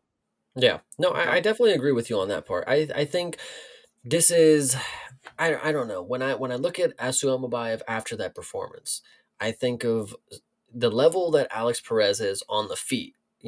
He's a grappler to everybody. This isn't some elite level striker, but we have elite level strikers in flyweight. Manel Cap is one of those who's a cheating bastard. Yes, the only person that gave Asu Amabayev problems at this point, but losing the first two rounds, in my opinion, to Alex Perez before pulling off the Hail Mary sub. I mean, I that's had not going I to had a happen too 1-1 many though. times. I mean, I had a 1-1. I thought that Sue took I think the first round. Okay. Perez did, yeah, because I said Perez did a great job with the takedowns and output in the second round. I had it 1-1 going into the third. So, I mean, I don't know. Maybe I was wrong with that assessment. I rewatched it, so I went back and point by pointed it. But I don't know. I think at one time we could have argued that this is a guy who potentially could be the champ with Asu Amabayev, but I think the ship has sailed if this is the skill set that we're going to consistently get. that I will agree with you on. I think that maybe I'd been putting I'd inflated the value just a little bit in that regard, and that I'll concede. I do think that I might have been a little bit too high based on that. I mean, look, as I was saying, I think a good adjustment, and knowing that you needed to change course in the third round to go outside of the comfort zone of what may or may not have been working and kind of working in pieces, so to speak, in this fight. That's a good adjustment. But as far as being able to consistently do that and then having to take that to a 5-rounder, the dynamics change with that, the cardio element of what the upper echelon of the division has. I think that there are holes in the game that don't lend themselves to champion level competition for a Sioux. But I mean, at least in this fight, I think that it obviously ended up working out in the big picture, and I think that he is definitely one of those guys that could be at the low end of the elite level. You know what I mean? Like if we were talking about the higher ranks, he could be like what's he ranked now? He's like seventh or something like that, I want to say. Sure. That's what I'm saying. So if he's fifth, if he's top five, I would be okay with that. I don't necessarily think that he'd go much past that. He's Um now 8. eight. So there, Oh, yeah, that, they haven't updated this because Alex Perez is 7, and so see he's 8. Yeah. proving my point even better without knowing it, then yeah, I mean him going up to five, to top five, in that range where he's kind of fluctuating between 5 to 7 to 4 and like kind of just circling that bottom, like right underneath the elites. That seems about right to where his ceiling is. And so the only thing that I think about now is what's next for Alex Perez, because as of that performance, I'm excited to see what could be next. I know he's at the end, he's the tail end of his career, so to speak, and obviously off of a loss. But with flyweight, we have this really good prospect coming up named Lonnie Kavanaugh. I think this is time we get him in the rankings, give him an opportunity against a very. I know Charles Johnson was the veteran that obviously stopped him, but we're going to need a comeback story, and I think Alex Perez is a good test. I like that. I do too. I do too. And actually, it's funny that you mentioned CJ in that portion of the conversation, because I was thinking that also might be, if you wanted to go the other way and have it be veteran versus veteran, then there's potential there as well. And that seems like a fine matchup. If the striking is something that Perez is going to be leaning on more, then you don't get much more of a striker's affair than a guy like Charles Johnson. Hell yeah! So So this one was actually a really good fight. I really enjoyed this because I figured out a lot of things on the way. I figured out Asu is not somebody that I'm going to hang my hat on, and I also realized that Alex Perez is somebody that if the fight comes and his name is on it, I should be looking forward to it. yeah, I see nothing wrong with that. I do another person who, I mean, he's probably just going to be swirling around the middle of the rankings, if that. But definitely a fighter to enjoy their fights and get what you can out of them. So I'm Hell yeah! completely with that. Yeah. Well, that brings us to the next fight, which is actually a pretty fine segue, I would say. This is Nicholas Dalby versus Sagid Izagagmayev. Is that they said it a number of times on commentary. I was trying so hard to get it right, but Sagid Izagagmayev. Yeah. So Izagamayev. So this fight right here, in my mind, was set in stone. This was destiny, of course. This is obvious. Listen, when it comes to Nicholas Dalby, I can tell you two things are certain in life: taxes, Nicholas Dalby split decision. I mean, it doesn't. Listen, I can't tell you why or how, but this dude, he He's just crafty. I mean, this is a performance that you would not have expected because this is not normally how Nicholas Dalby is fighting. But what he's doing here, and I can definitely get, and I haven't heard this personally, but I could definitely get the people who would be like, that was a boring fight. That was not a good performance, yada yada yada. When you're Nicholas Dalby, you take what you can get in the sport. You're 40 something years old. You're not here to fucking build new, like, building fans. It's gonna come as it comes now. You know, you're not here to be in the spotlight. You're not gonna be rising the ranks as a hot prospect. Dunzo. We don't need that. We're not here to be having electrifying performances. You can do that, and I really appreciate that you from Dalby. But what I appreciate you more is that you take your profession serious. I mean, you're here to fucking win, dude. Like, I'm not here to get fucking knocked out or wrestled around in the first round, which he was not going to get wrestled around. The strength in this matchup was so crazy, different levels. Nicholas Dalby, I mean, he had the Discord thinking that he was on roids. I mean, this dude pushing around Islam's mate or whatever, because I think Islam was also in the corner for this one. He was, yeah. That's different type of strength. I mean, because we've seen these mountain guys, they are normally, when it comes to just random grip strength and you know, muscling people around, they got it. But Nicholas Dalby was not having any of that. First round, I will honestly believe that he lost because all he did was hold him up against the cage and get kneed in the stomach a billion times. I thought it was going to be, if anything was going to happen, the knees to the stomach were going to finally add up. But when it comes to Nicholas Dalby and when it comes to what his cardio is, you could look at a pair of lungs, and if they were covered in gold, they would probably be inside of this dude's chest because Legit. golly, this dude does not 42 years old or whatever it is, at the peak of his physical, you know, he's just always in shape. He always shows up ready to go. He can go 3 rounds, 5 rounds, and you know, and people, I just, I don't get how people don't understand that this is not your average fighter. Like, people, they'll compare him to older fighters. They're like, he's old and he's, look at Muslim Salikov. Look at him. Does he look like Nicholas Dalby? No, no. He It's literally, facts. Yeah, you know. you're cooking on that. So it's just crazy to me that people still don't see that Nicholas Dalby is a hard fight. Like, I, as you know, the people who go into the fights, if you don't watch tape, obviously you're out of fucking luck. But the people who do watch Nicholas Dalby and they are still not understanding how he has fans or why he is as good as he is and can compete with the people that he does, listen, he will get you a win no matter the circumstances. He has a skill set that is well rounded. He has heart that is, dude, he's just gritty. Like, he gets in there, and the fight that you may not want, he's going to take it to you. And that's exactly what's key about him, is like, that's what's, he's a hard fight because he'll make it gruesome for you in the places that you don't want to be the most. And, Right. and Dalby's just, dude, I'm telling you, this guy is really fucking good. Yeah, well, I mean, you said you haven't heard too many people saying that this was a boring fight. I hate to kind of be one of those people, but I think you make a lot of good points as to why that was the case. So I'm with that.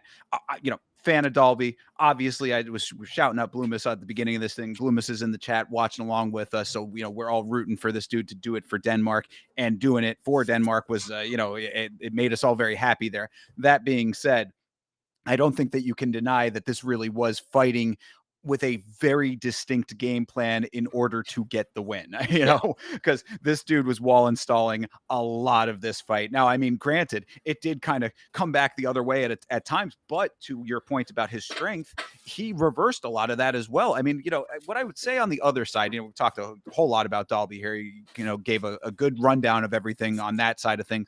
On the Sagan side of things, it looked like he was just really unsure of himself throughout a lot of this, and I would posit that a lot of that comes from probably not fighting a lot of people like Dalby and like people who are going to be able to have an answer for what you're bringing to the table. These guys, you know, especially from this region, they kind of take the takedown for granted. You know what I mean? Like, I think at least some of these dudes who have not had UFC experience, it's like, oh, I mean, I'm out here on the regional scene being able to just, you know, walk in and the guy's just on the ground already. You know what I mean? Mhm. It's like, you got a guy like Dalby, he stands his base in a way that you've not seen from any of these guys guys that you're going up against at the levels that you've been at, this is what you get out of that. He's reversing clinch exchanges a lot of the times. I mean, like, you can get him for a second, but he'll be able to take that back.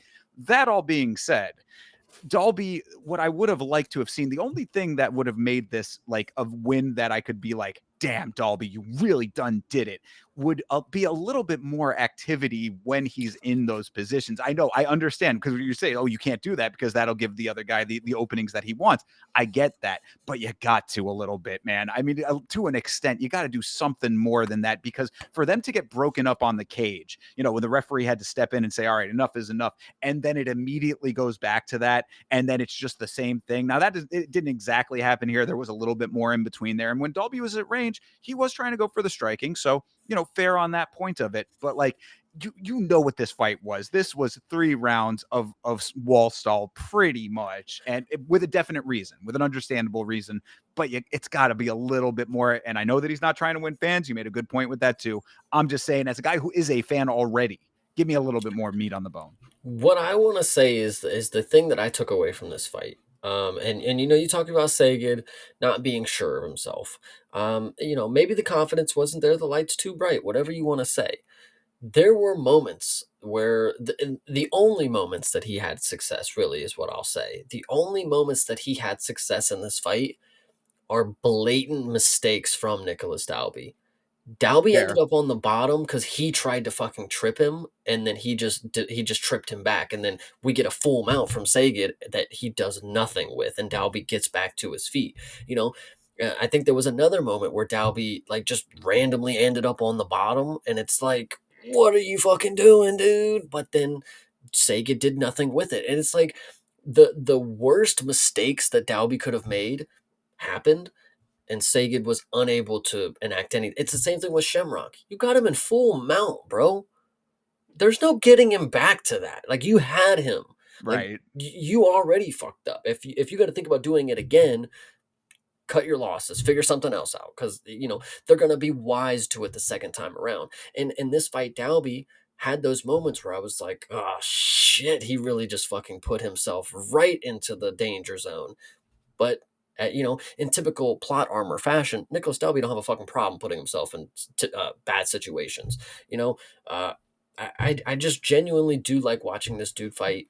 He does, and we can agree this was not a fireworks performance, but this is a performance that when I look back and I think of the times that I've put money down on fighters, the people who have stood the test and won me some fucking money, people like Nicholas Dalby.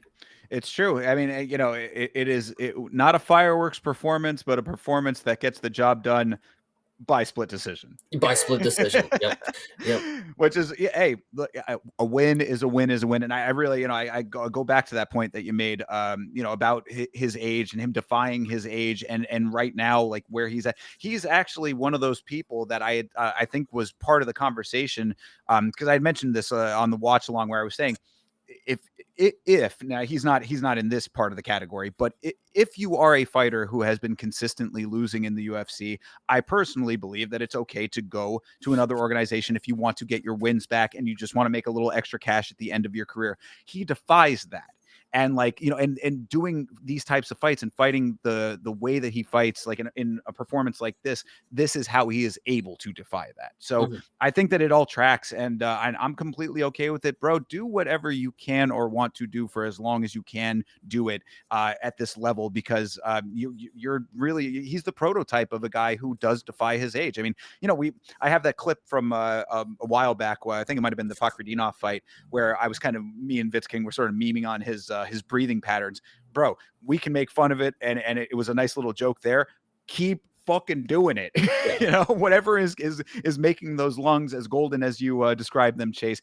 Keep doing it. Just be you. Be the representative of Denmark that is sorely needed in this sport right now, because I believe he is the only man of Denmark, of Danish descent on the roster currently, and he is a damn fine representative of that country. Yes, I'll actually give a shout out to the other representative of Denmark who we had more recently, who's not here anymore. It was the Bosnian bomber, which technically he's Bosnian, but he did represent Denmark, and both there was a lot of crossover. Anyway, shout out to Nicholas Dow because you win in this fight. I mean, split decision is pretty fucking funny. I'm not gonna lie to you. The fact that one of the judges was like, we can't like give it to that guy, right? But a job is a job, a win is a win, and Nicholas Dalby put on a performance that once again Chase looks up to. Indeed, indeed. So shout out to our king of Denmark, king of the Danes over here, Mr. Dalby. Appreciate you as always. Hell yeah. All right, rounding out the prelims here, Bogdan Grod versus Luke Riley. Of course, this is Paddy Pimblett's second product here, second teammate, Mr. Riley. Uh, Before we get into the fight portion of things, though, what the fuck was Bogdan Grod's walkout? Did you see With that? him Yeah, holding his hand, like, yeah. bro already looks like Nosferatu. Now he's coming out with the Misfits arm cross dealy with, but then also holding hands with his teammate. Then this was the one that snuck by a lot of people though, but I caught it on the rewatch. It snuck by me at first. He also did this thing where he pulls out this was in the inspection zone, mind you. He pulls out, he does the fake sword pull out, and then he screams really loud. And I was like, bro, just stop. Just stop. You're doing too much right now, brother. You're doing too much. And I like the guy. I'm a decent fan of Bogdan Grod, but he was definitely putting too much energy into the walkout, and we know what happened in the fight itself. So that being said, Chase, what did you think of Luke Riley and his debut? Speaking of the walkouts, Oh, and okay. you Sorry. and you, yes, no, you're fine. You talked about Bogdan. Yes, he is an interesting looking character. We'll give you that. Luke Riley, on the other hand, I don't know what to say is offsetting about his face, but like it's got to be like the eyes or something. Like when you look at him, there's just like it's just something off with him, and I don't know what it is. But like so many times, like even when you look at him and like they're doing the pre-fight and they got the camera right up on his face, it's like unsettling the way that his face looks. I don't know what about it. I don't know, but either way, the performance here it was again, we're putting a lot of stock in these mates being Patty Pimblett's mates, you know. I'm again not sold too much on them. I think this is the better performance of the two, obviously, but Bogdan Grad, I again, this is back to overvaluing people. I think. I mean, this is a guy who I watched lose a first round very convincingly, and then come back and get a second round finish. Should he have been down in that first round if he was decent? Probably not. But I've also seen clips of him getting chinned by I'm pretty sure Tom Nolan or something in the Contender Series. Like that's a crazy thing to happen. But him getting chinned here, not surprising to me after you've seen him get flatlined before because once you see it, you know it's possible. So when this fight happens, Bogdan Grant is doing a very good job of leading the dance for the first round. I mean, he he's got a game plan, and it worked for what it did, Well, and that's what I was then gonna say. I mean, it's like the wrestling was a smart game plan in hindsight, and he was doing a good job with that. I mean, the control on the ground was pretty well there. Riley ends up getting up from the ground, and he kept the control. I was like, okay, I mean, this is solid work that he's doing. I'm always an appreciator of people who can continue the control into the stand up because that shows that you're not only able to do it on the ground for as long as you had it, but then you still have the wherewithal to keep that potentially more momentum thereafter. I mean, a lot of people, if like they start getting up, you break off, you start to regroup, and now it's the next plan. But if you keep the control, you have a little like a minor one up to be able to, get the arm around the neck. There's a couple of different options that you have if you keep it. So I was seeing a lot of things that I liked early on in this fight, but round two was a lot different than round one. yeah. So round two, of course, Bogdan Grad gets caught with this shot that literally spins him out of his shoes. The whatever the sound is that happens in Mario when you hit the banana, that's the shit that happened to this dude. Lost his coins. Yeah, spun around his head, hit a whole 360 as if he was an owl, and then it drops to the ground. The fight actually still continues for a good amount of time. And what's funny about sequences like this is because you get a ground and pound sequence that's not very powerful shots. They're very small. They're very, and then you're like, okay, he's good. He's good. He's good. No, he's unconscious. He's unconscious. All right, fuck Yeah, it. Yeah, like head starts bouncing off the mat. yeah, and it's like they aren't even the craziest shots. It's like you could just tell that he was still hurt, and like the recovery did not factor in. Like he was those little peppering shots on the ground, and then their head just starts like, yeah, it's like fucking god damn it. Yeah, he got fucked. But shout out to Luke Riley for being able to find the finish, of course. Is it the best thing that that first round didn't really go in his favor? I don't know going forward. I'd have to see more. I mean, this is a featherweight. Ooh, I mean, but I could see that with every division, though. I could look at the division and look at the competition and be like, ah, that guy's not got a Right. chance. But Yeah. featherweight, we're looking for new names. So I'll go ahead and I'll accept Luke Riley can go ahead and be decent. If he can chin people after the first round, I mean, okay, fair. Well, yeah, so I also want to preface what I'm gonna say by agreeing with what you said there. I mean, we gotta see him in a little bit more of a, two-way fight, perhaps a little bit more adversity than just getting held on the ground. Because really, if you look back on the wrestling and the grappling that did happen here, it wasn't necessarily like transitions to submission position. Like, it really was a lot of control. So I'm good with Luke Riley. I want to see more out of the guy. I'm okay with this win. The only thing that I will say is that upon rewatch, when I really broke down the sequence that led to the finish here, he overthrew if you look at what the strikes was, he overthrew the right hand, which set him up in perfect position for the counter left. Now, that's common. That's not an uncommon thing to happen. All I'm saying is that based on what we had seen currently, like, could it have possibly just been that exact right moment that it all came together? I'm not saying fluke. The guy has a decent pedigree from Cage Warriors. All I'm saying was what we saw from round one, and then the ending sequence being what it was. Can he replicate? Is the question that I'm left with. That's all I'm trying to say with this. Like, great shot, perfect placement, all that, all good. It just started with the overthrow that leads me to be a little bit curious as to if it was just right place, right time, and it all kind of stars aligned. Possible, but I think I just don't think Bogdan Grad is somebody that the eye test will show you now he's not the greatest. Does have a very marauder style, but when you leave your chin open and you throw wild punches, I mean, there's gonna be a technical striker that can capitalize on that. Is Luke Riley the type of dude that's gonna be able to do this against somebody who doesn't make those minor mistakes? That's going to be the question because if not, he's just getting held down for another 2 rounds. I mean, and will anything happen in those sequences? Probably not, but it's not like he's doing anything off of his back that's going to secure him the round. So he's just going to have a unanimous decision loss. I mean, that's just what I see coming if he's not going to get this round two shot. Yeah, yeah, perhaps.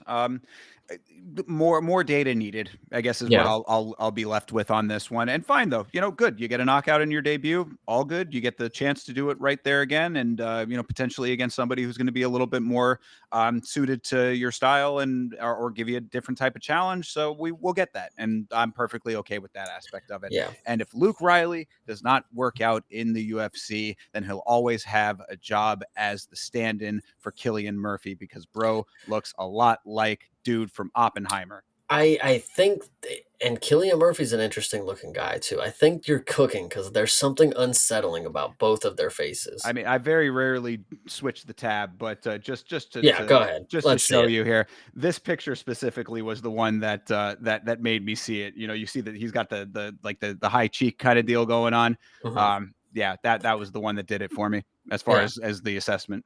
Yeah, so shout out Killian Murphy. We'll look to see you in your second UFC bout. Indeed. Good way to round out these prelims on a card that was cooking pretty decently up to this point. So I mean, we're kind of keeping with the gas here. Next up was Tagiro Unbekov versus Kyoji Horiguchi. Of course, Horiguchi. We talked on the last episode about his long and storied career in this sport, spanning multiple organizations. He's traveled the entire planet fighting some very high level guys in the past. Thought he looked pretty good here. What'd you think of Horiguchi? I also will agree. He looked pretty damn good for a dude that I don't know that's been around every organization that you could think of. But uh, Tagir Ulanbekov, and I'm not trying to let me actually Horiguchi, very fun, very good performance, very fun, entertaining personality. I Mhm. think that's what I'm excited to see him again. I'm excited to see him back in the organization because somebody like this, with a little personality, it's needed. To Tagir Ulanbekov, I think we have finally we knew the answer to this after the last performance against Maxim. That Maxim was able to actually do very good things against Ulanbekov and actually have success in the grappling as a striker. Uh, then he ended up robbing Maxim, in my opinion. I thought Maxim had won that. And then we saw with Maxim's last performance, he's not very good at all. So the fact that it was even close with Tagir leads you to believe that he's not very good at all now. I don't know what that says, but I know that he had a decent first round and for two more rounds did nothing and then eventually got choked out. And what's key about this one too is a choked unconscious. Yeah. Yeah. This one, love to see it. Hopefully, and this is another case. Islam was in your corner. Did it help? No. I'm Yeah. just No, I mean, I think that really Tagir has kind of been exposed in a lot of ways, and in this fight, he really was not overly active for a lot. I mean, there was 10 kind of a strikes is crazy. that's what yeah, I mean, so there you go. I mean, yeah, 10 strikes to the 120 Yeah. total significant strikes from Horiguchi. So yeah, I mean, I honestly it didn't feel that way and like upon watch, but like looking at the numbers, they really don't lie here. I mean, like it was an inactive performance that made Tagir a bit more of a blank canvas than I feel like we've seen him before, maybe, but maybe it's just the level of competition. I don't know. Whatever the case may be, Horiguchi had open season in this fight, and that actually was my biggest note on the watch along. If you go back to the watch along, you see me kind of being a little bit hypercritical of Horiguchi. And I think the reason was not to hate on the guy, but more so because to be like, dude, you can finish this fight. Like it's the same note that you gave to Julia Pilastri when you were Mhm. like she was playing with her food a little bit. I don't know if that's necessarily what this was. I think maybe Horiguchi like kind of just naturally ramps up his aggression, ramps up the output over the course of the fight, which is what it ended up being. So I'm like, because you'll see, really, I mean, going back to the watch along tells the entire story of how I looked at this fight. Because like rounds 1 and 2, I'm like, bro, how are you not like taking this guy out already? Round 1 was definitely slow. Round 2, I was like, you're way ahead at this point. And going between rounds 2 and 3, going into the third round, I was like, if he finishes this fight right now, perfect performance, and I'm going to take everything back. And then he did that. So I'm like, you know what? This all works out for me. I think he could have probably got to it a little bit quicker, but the guy is, you got to think he's somewhere close to the tail end of his career with 35-5 as his record. But Bros is he moves really nice. Like there really was no thing that I picked up on that I was like, man, he's really showing his age in this respect. Like Yeah. everything looked really solid. So I was just like, okay, if this guy is able to do this, another dude who maybe is pulling the Nicholas Dalby and defying his age a little bit here, or I mean, not even really that old, right? He's like 35, I want to say, or Something 36. like that. Yeah, so somewhere in that range. So, yeah, he's closer to the tail end, but not like exactly there just yet. This was a fine performance as far as I was concerned. And going back to the Tagir side of things, I just think that maybe he's never really been it, and this is just a fight that kind of shows you that more so than we've seen in past. I think the truth of the matter is that Habib is going to be coaching for a really long time if his goal is to have Umar, Islam, and Tagir win belts before he stops coaching. Yeah, I don't know if Father's plan is going to work out for all of these guys. And really, I mean, I think that what you're ending up seeing, if we're talking about that side of things, is the saturation of Dagestan can only yield so much. I mean, we had this influx in when Habib was fighting, and then Islam thereafter, and now a couple of their guys start coming in. You see it starting to kind of exponentially grow as far as the talent pool that the organization is accepting. This is a natural progression of that. Like, not every fighter that is coming out of Dagestan is going to be a champ. That's factual, like, thinking. I mean, that's Not just enough divisions, guys. well, the law of averages. I mean, we just Saget is another great example of that. I mean, a guy who, maybe he becomes that something somewhere along those lines later on. But as far as what you saw there, you're seeing the natural the variety of human beings that are coming out of Dagestan. They're not all going to be the highest elite level, even if they're coached by a guy who was, debatably, Yeah. or being cornered by the pound for pound best or whatever. I mean, it's not going to come by osmosis. These guys have to also have a natural inherent ability that's just not going to be there for every single person that comes out of the region. So this all is very logical to me that this is happening. Yeah. No, I definitely agree with you on that one. I What can I say? I mean, I'm just excited to see what's next for Horiguchi because he called out Pantoja in his post-fight speech. I don't dislike it. A lot of people are like, "Whoa, one fight win streak, no way he gets smelled." But like, he's got history in the sport. It's flyweight. There's not that many people. I don't. One more win. Let's see what happens. I mean, He'll there's fight enough. Josh Van for the belt. Yeah, perhaps. I mean, there's enough people that it's a little bit goofy, but also, I mean, look, he's coming in hot off of the win, and I think also the fact that their teammates kind of added a little mystique to that as well. He's coming in there with the business, not personal, and then yelling after everything he says. I thought that he's got a personality that I kind of fucked with. I was like, okay, this guy's cool. I mean, like going in there and doing that, and then saying what you said on the mic, like I really the whole package was fine to me. You know what I mean? Like, Yeah, so if you get a good win like that, even if it is slightly ridiculous that you call out the champ based on all of those circumstances, you get a win like that, it's okay to me. I mean, I'm not going to like instantly be like, fuck this guy. That's dumb. You know what I mean? yeah. No, I agree with you. Yeah. So this one will be interesting to see what moves forward. But Tagir, I mean, the ship has sailed. I mean, there's not really much more that I would say I'm excited to see out of a performance that landed 10 strikes total. To put it into perspective, this was a head kick that lands, drops to gear, rear naked choke into the second club and sub based on a kickstart on this card. You are now in the same category as Cicada as far as this card is concerned. That is somewhere no one wants to be. So True. yeah, it is what it is. The facts don't lie on that one. So I don't know. We'll see what happens with Dagir, but I say time and time again, I just feel like he's being proven to not be it. Yeah. So Yep. I hear you. good deal. Well, someone who very well might be it is in the next fight here. This is Waldo Cortez Acosta versus Shamil Gaziev. Of course, Waldo coming in on 48 hours notice. The dude touched down in Qatar 1 hour before weigh-ins. That is something for short notice. I said some fights are short notice and those are impressive. Some short notice fights are more impressive than others. This is certainly one of the more impressive ones, I would say. Yeah, I mean, there's not much more you can say. I think listen. I knew what Shamil Gaziev was. If there are people out there who genuinely had hope for him after what his skill set is to be, um, I think you were just sadly mistaken. This is a plodding heavyweight. This is a guy who just steps forward with all of the weight on the front foot, throws one twos, and calls it a day. Like there's nothing more to his game. Never needed to be more. And there's a reason why they call it a humbling experience.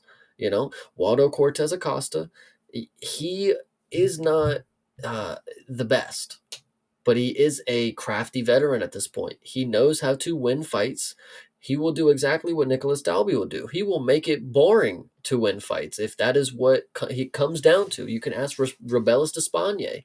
You can ask anybody who, Waldo was taken to decision. I think in the performance with Sergey Pavlovich, I think even myself would like to overlook that sometimes, but I think Waldo, for some reason, had a false sense of confidence in that fight. I think he's gained his confidence back. He's competing with the guys again. He's knocking people out now. I think he's riding a lot of momentum, and I think this was an easy call out for people who knew that Waldo does have a little bit of power behind him, and Shamil Gaziev is a fat slob who stands there and doesn't block his face. I mean, there really isn't too much more to it. So Fair. Yeah, I mean, look, Waldo gaining some confidence, it really comes with the finishes that he's been having recently. I mean, finisher Waldo is a problem for people that going to the Pavlovich fight. I think that he might have been respecting the power of the past of Pavlovich a little bit too much in that fight, even though we all knew that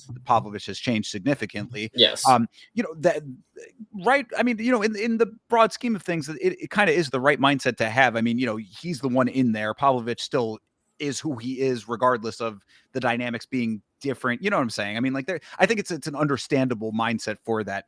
Waldo coming in with this level of confidence, especially against a guy like Fiziev, Gaziv, excuse me, against Gaziv, as you had said, I think this makes a lot more sense.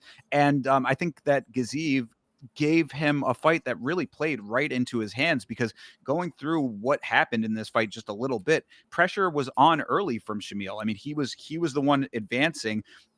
Waldo had to go through a couple of pretty big evasive maneuvers, but he's good with those. That's one thing that I will give Waldo some credit for, is that he will allow himself to be a little bit too backed up at times, and that's kind of a criticism that I have of him. But when he's in those in that positioning on the cage, he's good with his head movement. Like, he will evade those shots. It's a dangerous game. You're playing with fire when you're doing that, but somehow Waldo is able to navigate that. He ends up dropping Shamil with a really short jab more than anything else. It was kind of just a pop shot that got him. Shamil ends up surviving that. He ends up using that jab again effectively to set up the other shot, the overhand shot that came thereafter. That was the more power shot. He's pumping jab, follows it up with the power shot, puts Gaziv out. I was like, this all tracks really nicely with Waldo's skill set. And then, it being Shamil, that's just heavyweight. You know what I mean? You're going to get those guys. He's going to get those until he ends up actually getting the Aspinall fight that he's been asking for. I think that you're doing the right things in the broad scheme of things, the way that he navigates fights with this finishing ability. And that sets people apart. And we'll talk about some other fighters who maybe didn't have that on this card. Yeah, I think with Waldo, it's a confidence thing. It really is. I mean, this is somebody who, on their best day, I think genuinely could be the champion, especially in heavyweight. This is the skill set is not leading you to believe this is one of the greatest of all time, but this is a consistent performer who shows up, and if he has confidence, he can do really good things. And I think that's really what it comes down to. With Pavlovich, I think that is what I saw was somebody who did not have the confidence. And you are right about that point. It's like, just because Pavlovich hasn't knocked anybody out in 2 fights doesn't mean I need to put my face where he's punching, like, so I don't dislike the idea that maybe I should play my game, counter strike, and try to, win over the course of the fight. Maybe he'll gas out, but it's unfortunately not what happened. So Waldo, keep finishing. That's all I gotta say. Yeah, and really, I mean, like, honestly, based on what we have seen, I would actually like. He wants to shoot up. He's been calling for the Aspinall fight. The whole thing with the eye patch. We can talk about that in a second. Whatever. The point is that like he's trying to maneuver himself a little bit past Pavlovich. But I would be okay with a rematch of that fight if Waldo could have this level of self belief in that fight, and then take that fight to him the way that he's been taking it to his other opponents. That to me would be, if they rematched that fight and he was able to finish that fight, that would be the time where I'd be like, okay, Waldo may be a level that we have not necessarily been putting him in before. I think what is realistically going to happen, because Waldo has been adamant that he wants to fight one more time before this year's out and set the record of 6 heavyweight fights in a year. I think the only thing that makes sense for Mr. Waldo Cortez Acosta, I know it's fighting down, but if he wants to fight in December, there's only one person within the top 15 that is going to take this fight, and that is Marcin Tybura. This is a very game fighter. Doesn't really care the matchup that he gets. He'll go in there against a striker, go against a grappler on any day's notice, it seems. And whatever the outcome seems to be, he don't really give a shit. I mean, I hate to break it to you, but he's a guy who wants to get a paycheck for fighting. And it's not really a paycheck for winning. He does do his best, but he's in there to get paid. And shout out him. If he goes in there and takes a fight against Waldo in December, that's what I'm seeing can happen. That's what I would say. I say that they put him up against Josh Hokett and get that problem solved. I think Josh Hokett is going to be saved for the Gable Stevenson matchup. I think they have to do that. I mean, we were just talking about the two of them, and I, that we were talking about that in the Discord as well. Honestly, that both people with interesting dynamics to them. Them kind of negating one another. At least you get one taken care of out of that. Yeah. So We'll see. Yeah, a lot of interesting things going on at heavyweight because of how much they're trying to pump into it. But you can't deny Waldo on this one, coming in on 48 hours notice to do it and flying across the planet to do it as well. I really got to give this guy a lot of credit for the circumstances surrounding this fight, in addition to the performance. 100%.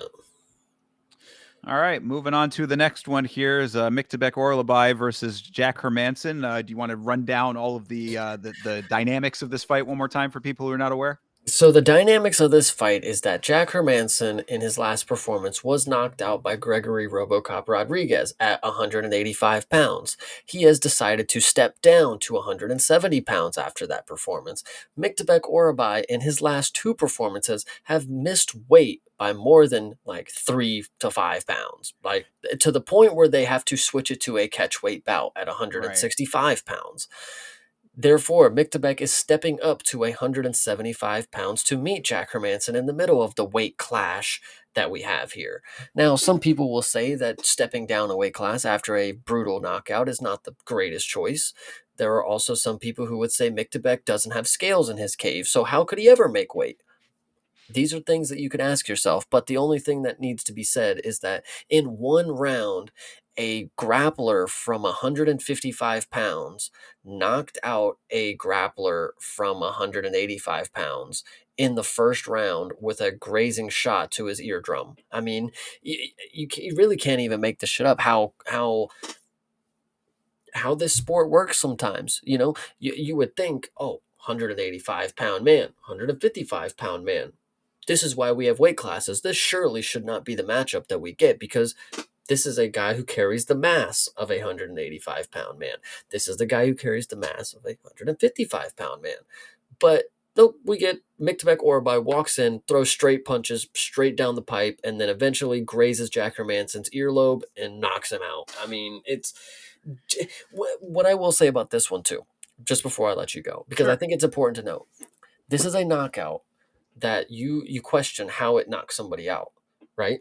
That is how okay, you may I agree. I'm not that person, but there are people. It's a grazing shot. It's not a flush shot to any portion of his body. It did clip the whatever.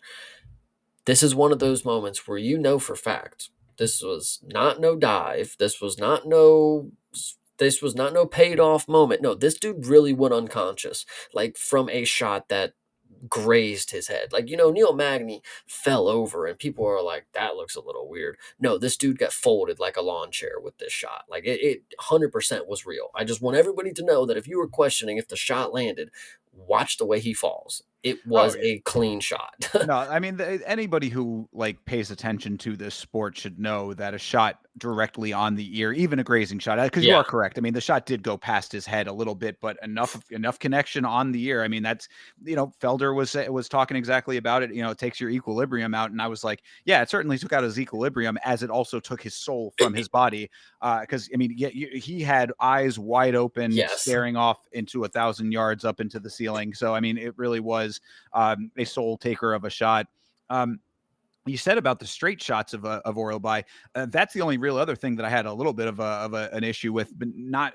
I mean, not that he wasn't throwing some straights, but my biggest note for Orlby was that he, like you said, he's more of a wrestler generally, but he was winging shots. I was Yeah. said you wing enough shots, I guess one eventually does land because like he really kind of came out like a man possessed against the much bigger guy. It was an odd dynamic for that because like you said, you set it up perfectly for exactly why it was strange because I'm like this dude, you saw the height difference. I mean, Jack had a good amount of size on him. After the rehydration, the mass was definitely there a little bit more. You could definitely see that Jack was undersized compared to what he normally would have been, at the higher weight. So there was a little bit of a difference, but the height was obviously going to be the same, and there was a little bit more of a body mass. Orlabai looking a little bit more healthy at the weight as well. So I think that evened out a little bit there. But like for him to be as brazen with his striking in this fight, like he gave no respect to Jack in any of the exchanges at all. I mean, Jack was coming in with a couple of low kicks, but Orlabai just basically struck his way past them. It was like, okay, yeah, throw a couple of those. I'm just gonna loop a shot over the top of your head, and then one of these is going to knock you out. And gosh golly, one of them did. This dude, Miktabek is special. I mean, the resume that he's building, aside from the weight stuff, but obviously there's something up with that because Dana didn't seem to give a shit. He still doesn't. You can miss weight all you want, kid. I mean, fuck it, you know. So the thing about Miktabek, he's coming into the organization. He's got a submission win against Uros Medic. That's key. He was able to take the striker down and rip his head off. Good to know. The next performance, he beats Tofik in Azerbaijan and almost rips his arm out of his socket. Okay, so we got 2 submissions. Love to see it. Now the third one, he steps up to a new weight class. Now he's a striker. Now can knock people out. At worst, what you guys got to understand, Miktabek's resume as of right now, the worst thing that he's done is went to a 3-round war with Rebecca that he arguably could have won. And I think when you look at the things like that, Jack Hermansson's a pretty, this is a veteran. This is a pretty big name for you to just go out there and sleep in the first round. Miktabek's resume is going to be something to behold here soon because Uros Medic, I mean, this is a guy, finish or be finished, he's going to be making a name for himself. He still is. He just knocked out Muslim Salikov. Sure did. Miktabek knocked him out 3 fights ago. So whatever you can say, I think Miktabek is on his way. When you look at the finishes and you look at the one decision that he did have, any other fucking person is dying in the second round to a performance like that.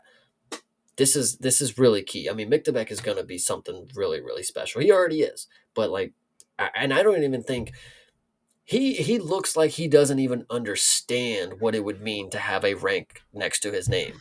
But I can tell you for fact it is coming soon. I mean, that kind of goes to my point. It's like you're saying all these attributes that he has. One that you left out is caveman aura, which Yes. I think is kind of it's part of the story, which is kind of ironic considering that the guy is apparently a lawyer back in his home country. So That's what I heard too. I'm like I mean, bro, don't judge the book by the cover, I guess is the answer to that. But regardless, I mean, all of the other stuff that you said is absolutely true about this guy now fighting at a more natural weight that he can actually make is great. I perhaps a little bit too much leeway given to him in those weight misses. I will definitely be the first to say that. And there needs to be reform regarding weight misses in general. We talked about this before. Regardless, that's not this fight. That's other, fights of the past. Hopefully, they do actually make some changes to that. But for this fight right here, really very solid win. Also, sad to say that this is now two times, two knockouts, 2 unneeded follow-up shots to Jack Hermansson, because there was another really big bomb that landed on Jack after he was well into the shadow realm. So really does suck to be Jack Hermansson right now. And I feel for the guy. He's one of our few Norwegian kings in this sport. We only got a couple out of the great country of Norway. Shout out to my guy, Mr. Rage Quit. Not his day, and now a pattern starting to form, unfortunately. yeah, no, I definitely when you hear people, when the science is about the weight cutting and they talk about the brain and how much liquid is, whatever you want to say. And then when you hear somebody who just got knocked out and they're dropping down a weight class, you would hope for the best, but this is the outcome that a lot of people expected. And that's what sucks for a Jack Hermanson fan, because you could potentially you're like, that's a bad call. That is a bad call for you. And then you end up seeing the result of it. It's like, I, we all kind of knew what was going to, I mean, not against Miktabek, but the fact that he got knocked out, it's not surprising to people. But the one reason why I'm okay with that as the outcome, even though I do like Jack Hermanson, is because it really the reverse of that argument is that, oh, well, I couldn't cut it higher up. So now I got brutally knocked out by RoboCop. I'm going to go weight bully. Mhm. And now you see what the result of that, you still can end up getting knocked out. So it's like, bro, if you can't do it at your more natural weight, because I mean, you saw him on the scale. I mean, he looked pretty depleted. Still made the weight and all of that. So all good. If you can make the weight, then go for it. But it does come with its own set of circumstances. And if you're cutting that hard to get down to a weight that's not natural to you, just so that you have a size advantage, as we talked about, he did have a size advantage, and this is the outcome. I think that there are deeper problems that are there than what the weight is going to, the weight is not the end all be all of the problems, I guess. Yeah. Yeah, I agree. So yeah, I'm kind of, as I said, I'm a fan of the guy, but you gotta be realistic. This is Jack 24-10 now. Mhm. It's starting to be time to have the tough conversation with yourself. Yeah, I agree. So, anyway, but shout out to Mictabek, our man riding in on a pterodactyl as always, my boy. Also, shout out to him for his little basic English that he presented in his post fight. He was trying. Nice. I normally don't catch the post fights because that's the bathroom break. But True. if he was out there speaking some English, hey, if I go through any sort of legalities, I know who my lawyer is. I'm calling. I'll Absolutely. send my carrier pigeon to go get him. God forbid you ever go through any kind of legal trouble in Kyrgyzstan. I know he'll And get me out of it. That's all I know. the good point. Exactly. We got the connect. Yeah, imagine. I can just imagine. I go to Kyrgyzstan and I say, "Get me Mektabek. Get me the lawyer that is the fighter." And they're like, "All right, he knows what's up. We got to let him go now. We knows the big guns. He knows how to win." What was Caveman Lawyer not a character on Harvey Birdman, Attorney at Law? Maybe I don't know. Maybe I'm not too far off here. If not, Okay, it certainly does track. Shout out to Harvey Birdman, great show. nice. Anyway, let's move on here. Volkan Oezdemir versus Alonzo Menifield. I know that you were pretty high. Yeah, no time was exactly correct here. I know you were high on Oezdemir coming into this fight. I thought that Menifield was going to be a little bit craftier than he ended up being in this fight. And actually, I don't think that I was too far off on the idea of it because of how it all went down for Menifield when he started to be under pressure. But what'd you think? I thought the fight wasn't very long, but I think you could instantly see that it could have went either way because what I noticed very early is that Uzdemir, God love him, he's game. When it comes to striking, he's game. But Menfield like touched him with a jab really early, and he like wobbled all across the cage for a second. I was like, Was oh, it actually that though? Because I know what you're talking about it, and it looked like a slip, but I don't know. yeah. Look, if it was, then great. You know what I mean? I'll take that, and I picked Menifield to win the fight, so I'll hang my hat on anything. But it just the like maybe it was the angle we were seeing it at. Yeah, I don't know. It looked a little wobbly to me, and I was a little worried, like, oh fuck, no way your chin's that bad. But he is game, and he don't let it affect him. He's gonna slug. So I really appreciate the pressure. Puts Menenfield up against the cage, throws some bombs, and I mean, when the fight started, I remember saying like, this is a guy who got knocked out in 30 seconds by Carlos Olberg. Volkan Oezdemir is gonna do nasty things to this guy, and evidently I was right. Volkan Oezdemir walks across the cage, gets stumbled a little bit, slips. What's funny is Volkan Oezdemir is one of these dudes, and I don't know what you would call this, but like gamesmanship, sure, but like he's one of those dudes where he's in the fight and he's like gotta like get himself hyped up, and it's like, all right, dude, calm down, and then comes out and then knocks out Menifield. Like it's good performance from Vulcan. I really appreciate this dude because listen, I agree. We ain't got time to watch you bullshit around this fucking cage. I done watched the heavyweights at the first fight of the night. I don't need to see that again. Give me good minute and a half and one of you go out and I'm fucking good to go. Like Jesus. Yeah, no, I agree, man. I mean, like, the no time aspect of things, kill or be killed. We were just talking about Uros Medic just a little minute ago. A similar type of guy, he'll go out there, run and gun. Sometimes it doesn't go his way. He's starting to get a little bit more consistent now, but he is of that same mindset. Like, that was why when he called for the bonus and was saying, like, I'll go out here and do the damn job, I was like, you have the receipts on that. Volkan Oezdemir is now making that same kind of case. It's like, I go out here and get the job done, and I'm going to put this fight on whether or not it goes my way. I'm going to give it my all in the time that I have. Hitting that watch made perfect sense. Now, the note that I do have on Menifield's side, what I kind of led in with, what I had said about Waldo with the head movement and it being a very dangerous game, Menifield found out the hard way how that goes, because what happened here was that Menifield ended up getting caught by a couple of knees. He got caught by one that yeah. No, the knee, I actually it was go ahead and finish your story, then we'll talk about Oh, the knee. Go ahead. sure. Yeah. Because the first one was like, it didn't seem like it was that bad. The second knee ended up being a little bit more because it was close. Basically, the first knee set up the second knee in the sense that like it caught Menifield, got him backed up, and then Vulcan was like, okay, if that one worked, I'll try another one. Gets the second one, and now Menifield's is on the cage. Menifield goes into the dodge, duck, dip, dive, and dodge mode and ends up getting caught with the power in that. He was playing with fire. He ended up getting burned on that one. So, like I said, Waldo did it effectively in his fight with Shamil. Sometimes you play that game, sometimes it don't go your way. I'm glad you brought up the knee, because what I want you to understand is the way that Uzdemir set it up. Mhm. And it was genuinely beautiful, because I don't think I even see flyweights do it this way. There's a lot of people. Brandon Royval does a very good jab, teep, jab, raise the knee, show the knee. Volkan Uzdemir threw an uppercut, and the knee followed the uppercut. So like the way that it was, you see a punch coming and it's blocking your view here, and the knee's just right underneath it. It was, you dip, you slide out the uppercut. I even think he caught him with the uppercut too, but it was just to place the punch. The knee's coming right to it, drops him in the chin. Very, very good work from Uzdemir. I mean, I listen. I'm not gonna say this dude's got the skill set that's gonna take over the fucking world, but when it's against a fellow striker that Carlos Ulberg is able to knock out, I'm going to go ahead and take Volkan Oezdemir.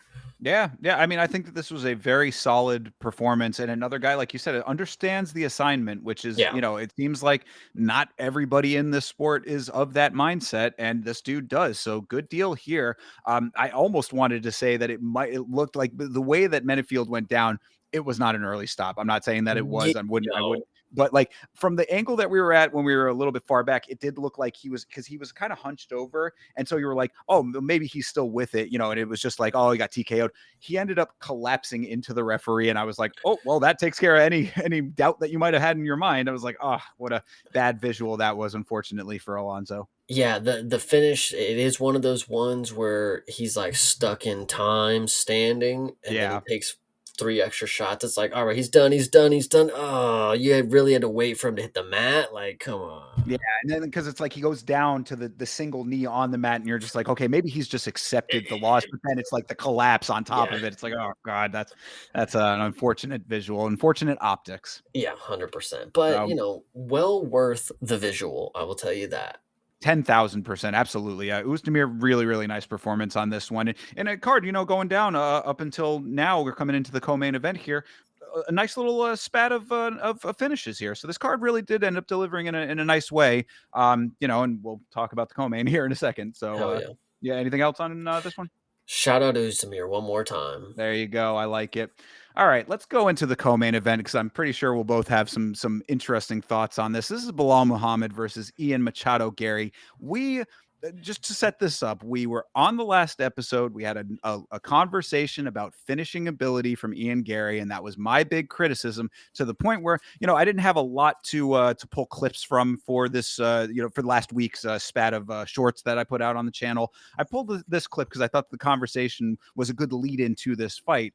And based on what we saw out of this fight, I'm really glad that I did. I think that this fight right here kind of exemplified in a lot of ways the criticisms that I've had of Ian Gary, and the dynamics were as such that the clip ended up proving a little bit truer than I would have thought. I'm not even criticizing the portions that I've kept from you because I think that the mindset makes sense, but I'm very curious to know your thoughts after seeing this fight, like what your current viewpoint of Ian Gary is. My current viewpoint, I mean, my current viewpoint of Ian Gary, I don't think has changed. My current viewpoint of the welterweight division after Islam has took the belt has stayed the same. Before Islam claimed the welterweight title, there was a lot of uncertainty in my mind of who was going to be the champ, who was going to be able to just like take the forefront of this division. Now that Islam has the belt, and now that I've seen what Ian Machado Gary has done against Bilal Muhammad, I have once again reclaimed the thought that Islam has there's nothing that's going to be able to keep him from keeping that belt. And I'll tell you why. Machado Gary would like you to believe that he butchered Bilal Muhammad on the feet for 3 rounds. Wasn't necessarily that.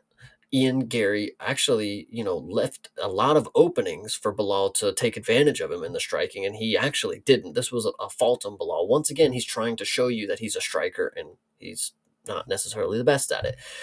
The thing about this that I think is key It's not that, and Ian Gary would like you to believe, Bilal didn't take me down once, and he trains with Islam. He trained with them. I know how to not get taken down. He was still able to grab you. He was still able to get a hold of you. And that is the difference. Bilal Muhammad may let a grip go, and he may not be able to get you down. Islam is not going. If he gets a hold of you, if he has a chance to grab you, there's no 0 for 7 on takedowns. There's 1 for 2 and 5 minutes of control time is going to one of them, and the second one he gets is going to be a submission. So the reason I think it's unfortunate for Ian Gary, because I before Islam took the belt, this is the guy that I would say is on his way to get the belt, and anybody in his way is not necessarily going to be a factor. Shafkat's going to be injured. Carlos Preitas, he already beat. Michael Morales is not going to get the opportunity. Whatever you want to say. But after what I saw Bilal was able to accomplish against Ian Gary, I am 100% certain, and I don't say this with joy, because Ian Gary, I think the skill set, the talent, the potential, the superstar in the making is all there. It is just a damn shame that Islam is 15 times better than Bilal Muhammad. So I mean, okay, fair enough. I think that all of what you're saying is within the acceptable realm as far as the assessment goes as a person who is high on Ian Gary. But what I will say about this fight is that on the watch along, now assessment may have slightly changed on the rewatch, but on the watch along, I thought Bilal won this fight. I had Bilal win in that first round. And the third round, this to see two judges give 30-27s to Ian Gary in this fight is atrocious to me. What I have in the notes is that this should be a moral victory for Bilal, even in defeat, because he outstruck Ian Gary in the third round, and I don't give a fuck what anybody says about it. I go back and rewatch it, especially at the very end. He ends up getting some good shots in there. I was like, that in and of itself should be something to hang his hat on in his after being the champion portion of his career. We talk about the hero's journey in this sport. Bilal is on the other side of being a champ now, regardless of how he had to get there and all the circumstances thereof. So look, as I say, upon rewatch, first round was very close. I can understand it going to Ian Gary, but the fact that I even have to say that really does prove the point that I was making in the clip that I put out there. Ian Gary not being a finisher is the thing that will bite him in the ass the most, because these kinds of fights right here, that like this should leave those questions in your mind about the potential for him going forward as far as other people are concerned. Now, granted, he's doing it at the highest level of the division, so I think that's okay. That like it's a little bit more like what ify, you know what I mean? Like, he's done it against so many other people so much better than, that it's like, okay, I mean, now he's consistently doing it. So it's like, even if it is close, it's still like he's close with the highest of the high. So it has a little bit of a different air to it at this level of the game, but it does not change the fact that these are the types of fights you get out of this guy. It is always grindy, plotty, playing their game. You know what I'm saying? Oh, well, Bilal wants to try to take me down. He couldn't do that. But like you said, he got his hands on you because you let him play his game. Like, you have to take control of these fights. You have to be the winner of these fights, not just a guy who can keep up and then surpass your opponent. You need to overtake your opponent, and that is what Ian Gary does not do. I think there's another thing that we're leaving crucially out of the equation here, which is very key, because this one is, needless to say, an interesting set of circumstances when it comes to eye pokes. So the first eye poke that we get from Ian Machado Gary, he protests. Nope, no, was not. No, don't let him do it. We clearly see the replay. It was Clearly an eye was. poke. It was an Absolutely. eye poke. What I also would like to note about the situation here is that, so Bilal goes to the corner and he's fixing his eye. He's doing his thing. We get a doctor to come in to fix the cut on the wrong side of his face. Interesting, interesting. Love to see that. Why did we do that? Why did we get a doctor to come wipe the cut? Not even relevant to the Oh, eye. was it the other eye? It I didn't even put two and two together on that. The cut eye that got on, yeah, cut on the left cheek, finger in the right eye. So that was the interesting thing. Then we get a second eye poke, or third, if you want to double count the double fists. Now this one is interesting because I I agree. Never extended his fingers. I yeah, what he did exactly what the ref. Hey, do that. You get your fingers closed. Close your fingers. He did exactly what he needed to do, and Bilal tried to get away with it. And I think that is what's interesting about this situation is the first eye poke warranted. Second eye poke wasn't really an eye poke. Did he stop the fight because hey, he's putting his fingers in my face? Well, he didn't. He had his fingers closed. So the fight shouldn't have even been stopped. It was a legal gesture in the moment, you know? Well, And to the ref's credit, though, that once he realized that it wasn't, he did restart the fight pretty like immediately. So I I I think it went correctly, is all I'm saying. I agree, but I think it was just part of the interest, the interesting nature of the situation with the eye pokes. You know, ever since Tom Aspinall, now everything that happens near the face when it comes to fingers, fight has to be stopped. We have to take a look. Oh, whoa, whoa. Nope, no fingers. All right, start it back up. You know, and then we didn't get any points taken. We didn't get any. You know, I think there was a hard warning after the first one, and then we saw him do the. So what exactly should have been the right call? Because Ian did poke him in the eye the first time. Second time he didn't. He did exactly what he needed to do to prevent the eye poke again. But that's But why there I'm saying was that's why I think it all went correctly, is but because there it's was like, still a stop though. Like well, yeah, I mean, but you have to stop to check. I mean, like, so yeah, there's a little. If you're saying that it's gamesmanship on Bilal's side, then yeah, I can see that there's a like, what do you do about that? I guess, but like, I think that like in those moments, it's like you double check that it is or is not. You find out it's not, and you start the fight back up. So I mean, I don't know. all Like, I'm how would you have liked it to go? I think we were 1 for 1. I think we never got to see the correct outcome. I think because we got one fight stopped, eye poke, cool. But then we bring the doctor in. There's just weird shit going on right there with that That first was one. a little strange. Yeah, that Second probably did one, not warrant a doctor, but yeah. and then the second one happens, and we stop the fight. We realize it was a legal move, and I remember it taking a little longer than us just being like, "All right, we're gonna run it back." You know, it was. I saw Ian Gary doing this like 4 different times, like on the replay. Like I'm sitting here yelling at the screen like that's a legal move. Like let's fucking go get. Like he literally did it. He never extended his fingers, never extended. So Bilal's over here milking what wasn't an eye poke.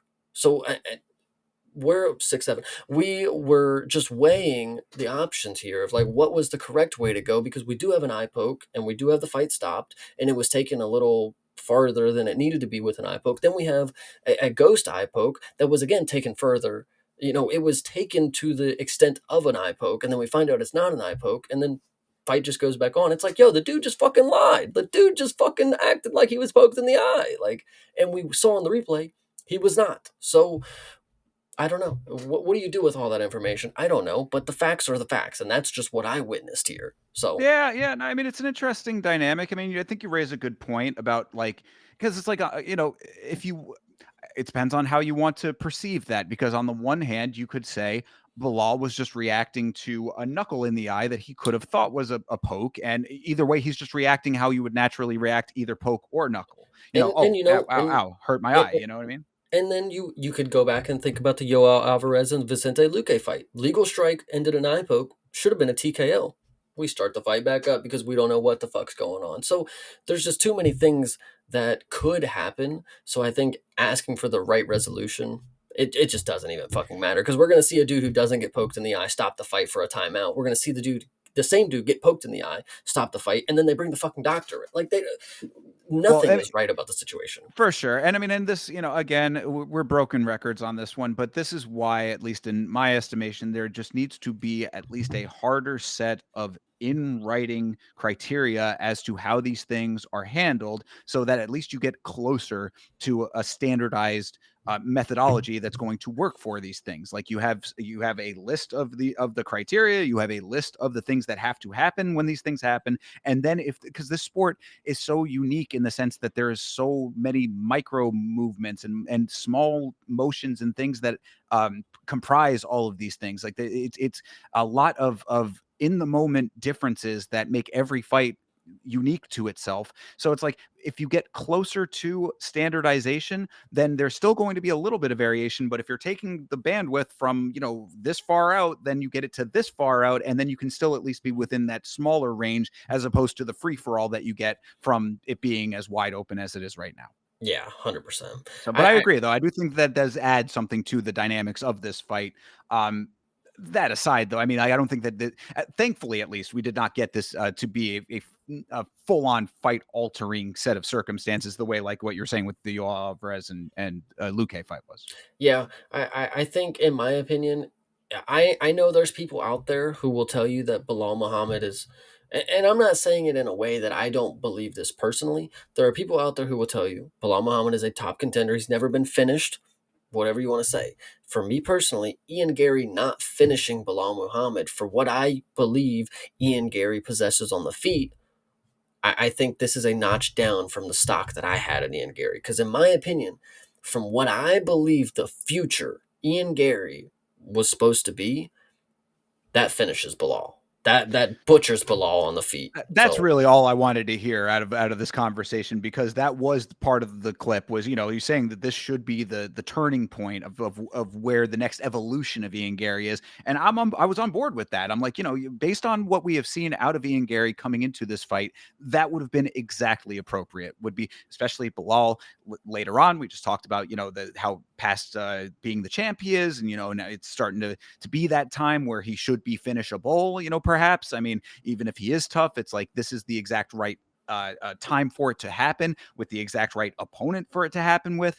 Like all of those things could have lined up correctly here. And if Ian Gary was going to be that guy, now would have been the time. That's why I do take a little bit of pause, because of the point that I had made about him being a finisher. This does not bode well for a champion level fighter, in my estimation. The mhm. way that his conducting of this fight, I just think from top to bottom, the fact that on the watch along, now granted, I'd say during the rewatch, I can see him getting 2 out of those rounds. Like all 3 rounds, definitely not. But at least the first 2 rounds, I can see that round 1 going to him. The fact that I'm having anywhere near this level of conversation about a person who's supposed to be champion level, concerning. Yeah, I wish I would have seen the finish on Bilal, because I think Bilal is a finishable opponent, especially if he's willing to stand and strike with you. I mean, in my by my estimations, if that would have been Carlos Prates or Michael Morales that he chose to stand with, the fight was going to be over. So Ian Gary not really possessing the finishing ability. I mean, it is Bilal, and some people will argue he's decent enough not to get finished. Fine. Ian Gary, I think with all of the tools that he has, and for as big of a game that he's talking, for all of these opponents that he's now reaching for, not even in his weight class, you should have finished Bilal. That's just me.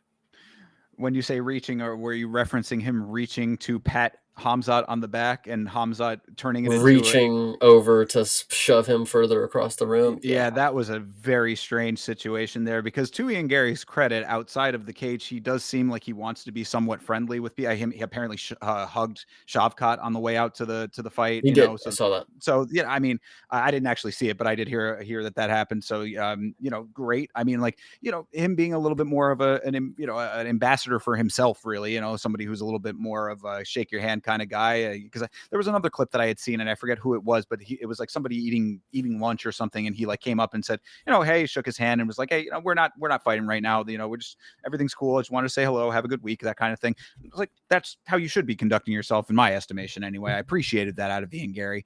But anyway, I mean, like, other than that the whole situation with Hamzat was a little strange. But I did want to also mention, based on what you were saying about his post fight, definitely a little bit cringe of a because he's a promo cutter. That's what people earlier on was saying, that they were a little he was trying to do a little bit of a Connor thing, Irish guy also, whatever, trying to maybe overhype himself, a little oversell. This was a little bit of a cringe after speech, his Octagon interview speech, after the performance that we saw, I would say. I thought the speech was fine. I actually, I was on Well, the board speech with itself every was fine. The messaging. after that performance, though. It would have been better if he just had a first round knockout. And he's saying, "I'm coming for the fucking," whatever. But Right. nah, I'm still on the Ian Gary hype train. But I think. I don't know, guys. I mean, not finishing Bilal, I think, and I'm just a Bilal hater apparently, because I would say the next couple performances that he goes against, I mean, he should be getting finished as well. I think Ian Gary, if he ends up being the odd man out of the people that don't finish Bilal in these next couple performances, or that after the ones that do beat him, if he's the one that stands out for having the close performance, that's not gonna bode well, I guess. Right. And that goes back to my point too. So yeah, I'm with you. Yeah. We'll just have to see, I guess. Yeah, Bilal, I think that it's okay that he's sunsetting. We're obviously seeing rapid changes in welterweight right now. Really, I think that the biggest what if at the moment is Shavkat, because Shavkat is, No. well, no, I mean, not in the landscape of the division. I mean, because like Shavkat is basically sidelined while this division is rapidly evolving without him, is what I'm trying to say. So, it's kind of an unfortunate thing that that's the case. We're gonna have to see what happens when he does come back. I mean, is he even going to be in the same equation because the equation has changed? Who knows? Yeah, that is a good one. Yeah, we're gonna have to find out what's going on with Shavkat because apparently he just don't know how to fight. I don't know. He just don't know how to stay active. I mean, I don't think that he doesn't know how to fight. He's just injured and all of those other things. And if that's the case, who knows what the reality is? But it is conspicuous that he has been injured and re-injured and is out for quite an extended period of time as this division continues to grow and augment itself in ways that were not the case when he was active. So And sucks. I'm pretty sure a lot of people were curious how fitting it would be for a champion who's always injured and always sidelined to get the belt. And we're seeing exactly what that's like in the 185 division. So if Shavkat comes back and gets the belt and he ends up being sidelined and inactive just like everybody else, we're gonna need to start throwing some vacancies around because I'm tired of seeing people hold these fucking belts and getting their title reigns just so I can see it in the little ticker on the bottom left of my ESPN fucking screen about how long this dude's title reign is, and it's one fucking fight from Hamzat Shemaev that lasted 1,600 fucking days. Like, Yeah, this is a fair point. So yeah, hopefully that is not the case, and we'll see what ends up happening up a weight. But oh yeah. either way, that was the co-main event. Let's round this thing out with the main event here. This is Armin Tsarukyan versus Dan Hooker. I mean, really, my main point of all of this was Armin doing Armin things. Not too much to really discuss about this as far as I'm concerned, considering that actually I did want to shout out CTE. CTE, who was in the chat earlier. Hopefully, you're still hanging out with us. But if not, either way, still a shout out to the homie because what he had said on the watch along was this fight was very much an athlete versus a fighter. Dan Hooker, he's a tough guy. He'll go out there. He to his credit, walked forward. He never stopped walking forward in this fight. So, that is his style. He will walk face first into a fire.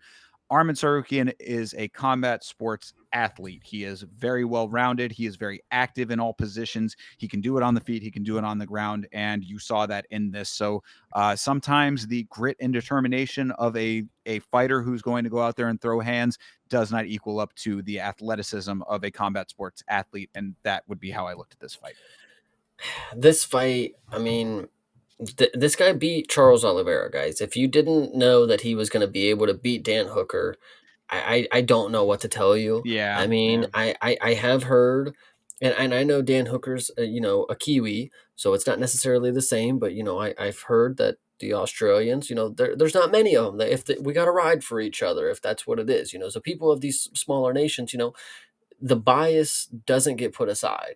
And I think that is a good thing that you need to realize with some of these fighters. Like with someone like Dan Hooker, it was never going to be in the cards for him to beat Armin. I mean, I just don't genuinely think that it was ever going to be a thing.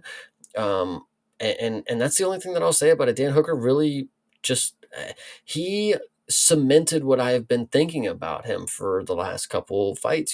He went to war with Jalen fucking Turner, got his arm broke by Jalen Turner, damn near gets beat by Gamrot, arguably does, in my opinion, left his face looking like a car crash. And now people are surprised that Armin Sarukian comes in and mops him in one round. Like, Are people surprised? I mean, are they? I mean, I don't think anybody's really surprised by this, right? I mean, are there people literally that were like, I mean, I think a lot of people wanted Dan to win. I mean, look, yeah, we know that Armin is on the shit list. I really don't like Armin. I like after what we talked about on the Friday show with the headbutt that was coming into this, all of his other stuff that his little antics. He is a spoiled brat, is what he is. And that does not change the fact that he's really that great at this sport. I mean, he's that great at this sport. So it's like, I think a lot of people were maybe putting a little bit more faith in Dan than other fights because they wanted it so badly. But same thing happens with when Jake Paul fights. You know what I mean? Like everybody just wants him to get knocked out, but he picks the fight. I mean, really, I thought that the interesting take about this was from Derek Brunson, of all people, had said he was like, the Armin gamble paid off. He ducks Islam. He beats Dan Hooker. He's right back into title contention. This is exactly all went to play. His bullshit plan worked out perfectly. The only thing that I think is only to note here, uh, is so if you remember, back when he pulled out from Islam, and everybody was talking about how he was doing that stupid training move that got his back hurt. You really, and nobody's talking about this, and I'm glad I get to be apparently the first, because I think it is completely crucial to talk about. When Dan Hooker jumped Gilly and Armin Tsarukyan did his little scramble out of it, that was 100% because of that training move. Like, it is almost exactly the same position. Just roll to your head and then just contort your body the other way. He genuinely, we can laugh at him all we want for how stupid that training method looks.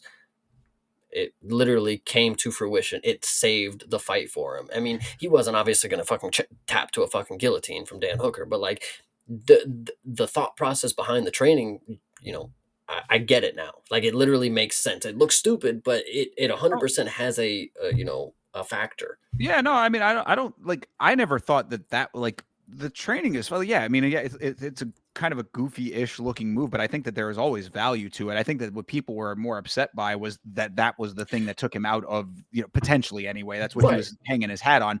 Regardless of that, though, yeah, no, I mean, his flexibility is one of his great strengths. I mean, he's extremely flexible on top of being as active as he was. But it is funny though, because that same move that allowed him to get out of all of the submission attempts, actually, for a quick moment, Dan Hooker is not the fighter to recognize it. I saw this on Instagram, and I was like, man, that's kind of crazy. For a very brief moment, Armin was actually in one of the most dangerous submissions that you can be in. He was actually in a dragon sleeper, which is essentially where his head was, like facing upwards and is kind of almost in the guillotine position. And you can kind of crank back on that and like almost knee under the back and like submit that way. And it's a very painful submission to be in if you can actually pull it off. I saw someone actually doing one successfully, and it's like, damn, you do not want to be that. Hooker, of course, not the guy to be able to do that, but it is kind of funny that like those elements can be a little bit more dangerous if it was a different guy, but he's not the guy. So it ended up working out for him here. Flexibility ends up being on point and being successful. So all in all, ended up working out fine. And I do think you make a good point there that like, yeah, if anybody thinks that things that like that are goofy, then surely they do not realize the value when you're actually in a competition. Yeah, I think it wasn't that it was just goofy, and I don't think people should be making fun of it, or I think it should just like it's just funny how it works. Like, that is the clip that everybody hangs their hat on. Like, look, there goes Armin hurting his fucking back, because he's trying to impress Nina. But that move, that exact sequence is what he was able to get out of a submission with. So Sure. it looks really stupid, and it looks like, yeah, he's just doing something to impress Nina Drama. Sure, funny tagline, but it was actually something that worked out. We see a lot of stupid fucking training methods these days. There's a lot of stupid stuff in this world. I used to see them on Twitter. It was more or less about basketball. Mixed martial arts, I don't go into the coaching side too much and learn about what drills they're doing, because frankly, there's some stupid ones out there as well. But you can see them all the time. Some coaches just don't know what the fuck they're doing, and they shouldn't be coaching people. But when you see something like this, and you see the training, and then you see it actually practical, like it adds up. It's like, okay, somebody actually knew what they were doing when they told him to do that. Like, the thought process was, if you get in the guillotine, you can just roll out of it, even if you potentially might put yourself in the worst submission that you could have ever done. So yeah. Yeah. Yeah. Fair enough. I mean, really, like I don't have all that much else to talk about with this. I mean, I talked about Armin's activity. I mean, as I said, I think it's one of his greatest attributes as a fighter. There's no lay and pray in Armin. Like, he is always doing something to either advance himself to a better position or strike. So I have to really give him credit for that. I think that it's, again, one of his greatest attributes is that he's never inactive in his fights. It's only time he is ever deactivated is when it's his opponent's doing, and it's very rare that that happens. So shout out to him for that. And the real last note that I had was that the head clash was a little bit unfortunate because it certainly swelled Dan's eyebrow ridge of about 4 sizes after that connected. But I mean, what it could have happened off of strikes if it wasn't going to. And really, I mean, I think that it was just an unfortunate little kind of blip in an already very problematic landscape for Dan. See, the thing about that one is that could have actually happened at the weigh-ins. You know, that Good like point. yeah. Yeah. Yeah. So the thing about that also, well, not about that specifically, about this fight also is that if I was truly a Dan Hooker fan, and he comes in here with a new fucking tattoo every fight, and he's having a good time, and he's telling us that he's gonna smash this dude, and I watched you jump 2 fucking guillotines, and that was your plan? That was your winning method against Arman Tsarukyan? Just jump Gilly. Dustin Poirier works out for him so much. Mm, He love saw to see Suam it. Almabayev. That's what he saw Yeah, Almabayev yeah, earlier on the yeah, card. but it just makes me mad, like, that Dan Hooker, you were supposed to smash him on the feet. He takes you down instantly, and it's just like, "Alright, I just gotta fucking jump a Gilly, there's nothing else." Like, like That is an unfortunate aspect of this thing because that's what everybody really wanted out of this was for Dan to chin him, and it's just there really was no real that wasn't happening. and we do and I'm not trying to, be what was the camp like if you get into the fight and you have nothing, like nothing at all? You may as well not even have went to camp if you have nothing to offer in the fight that's gonna like be relevant. Like the fact that Armin smoked Dan Hooker, it's not surprising. But as a professional athlete, a veteran of the sport, Dan Hooker is he's got the skill sets. There should have been at least something that I could have hanged my hat on. Like as a top contender, well, he did that to Armin. Like, he at least got him. Like he jumped 2 fucking guillotines that weren't gonna work. I So mean, that's why I led off with it. He walked forward, but he walked directly into an ass whooping, is what it was, unfortunately. But that is really because I think that like if you go back to Dan's other fights, is some of the ones that he was more successful in, like if he's able to sort of like get his rhythm and unfold with that pressure level, then he does have a little bit more success like further on in. If like another fighter who, if he's getting his way, then things go his way. But it's like you can't just walk forward without actually throwing your hands and expect Armin not to just, get his arms around your waist, start transitioning to the other positions that he wants. I mean, Armin is tactician when it comes to this type of fighting, and you were basically like already figured out by the way that you were like putting the pressure on without backing it up. I think what I will admit, I don't know if anybody else feels this way, but I would rightfully assume they do, and they just won't admit. Um, Armin is a lot better than I remember. And it's not to say, and I know I talked about with Shamrock and Aliev is like the level of competition that we're facing should, we should have a better gauge here. But Armin genuinely, you could see very good things. The activity, like you said, on the ground, the takedowns, the defensive escapes, the striking. Dan Hooker is a ranked opponent. This is one of the top competitors at lightweight, and Arman Tsarukyan made it look easy. It's not an unranked opponent that he made look easy. It is a ranked opponent who is genuinely close in some realm to getting a title shot. Not now, but before the fight had started, he was. Who know now? Oh, you mean Dan Hooker you're talking Dan about? Yeah, Hooker, you got yes. yeah, sure. So Arman Tsarukyan is very good. I after we did not see him fight Islam, I think in our minds he loses a couple notches down, and we would, and maybe not everybody assume uh, coordinates that with his skill set, but like if he didn't fight Islam, in my mind, time goes on, I'm forgetting more and more about his performances and what he actually does bring to the table. This was a very good refresher. Like, okay, actually, him and Islam would have been a really good fight. Yeah, It's well, I just mean, unfortunate. that's my whole that's yeah, no, like from my perspective, like this is why I hate Armin so much is he is that good. Like that fight should have happened. Him and Islam was supposed to happen and should have happened. Like Hmm. the fact that he as the spoiled brat that he is just decides that he wants to have the exact set of circumstances, cuz think about it like this, right? There's two ways that that fight, him pulling out of that fight, could have been.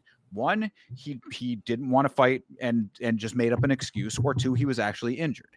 Either one of those does not bode well for him because one is, literally I just want to wait out for a different opponent and, make it easier for myself to just snatch the belt. Or the other is I'm injured, but is it actually an injury that is taking me out of the fight? Or do I just want to be 100%, I don't even want to have a hangnail going into the fight. Both of those do not bode well for a champion. So it's like, I like it's his personality that's the problem. It's not his skill set. Yeah, I definitely agree with that. We as the fans know personally, and this is a thought to me, of course, that I know what the truth is.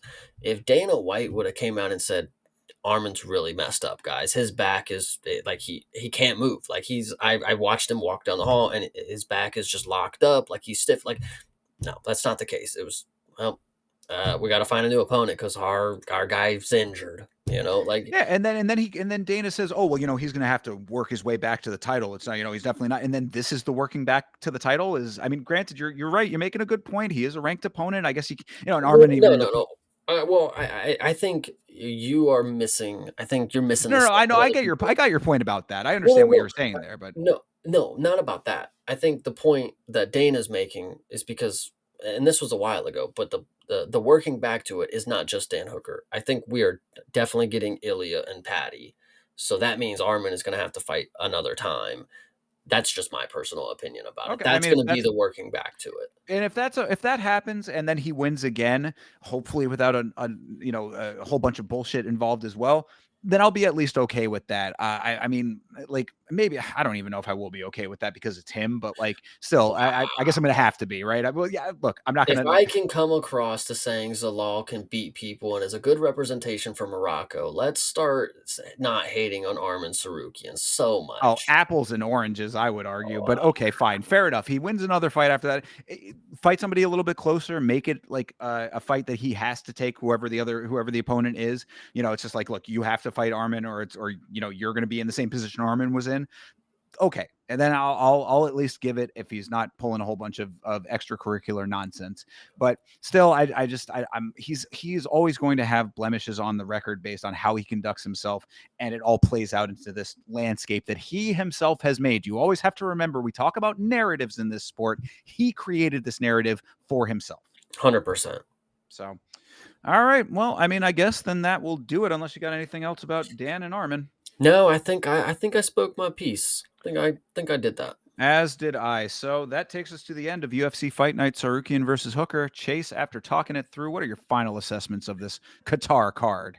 This was a really good one. This was a really good one, other than, and I know I started it talking about the first two fights, but I will give Aliev a little bit of grace. The first fight was dog ass. The second fight was not great, but it was at least enjoyable. Every other fight on this card, very, very fun. We had a lot of good finishes that were actual finishes. People literally went lights out or they got choked out. I mean, there wasn't no ifs, ands, or buts about it. We didn't see a lot of tapping and we didn't see a lot of stoppages on the feet, other than Alonzo Menefield, but he was unconscious. I promise you guys.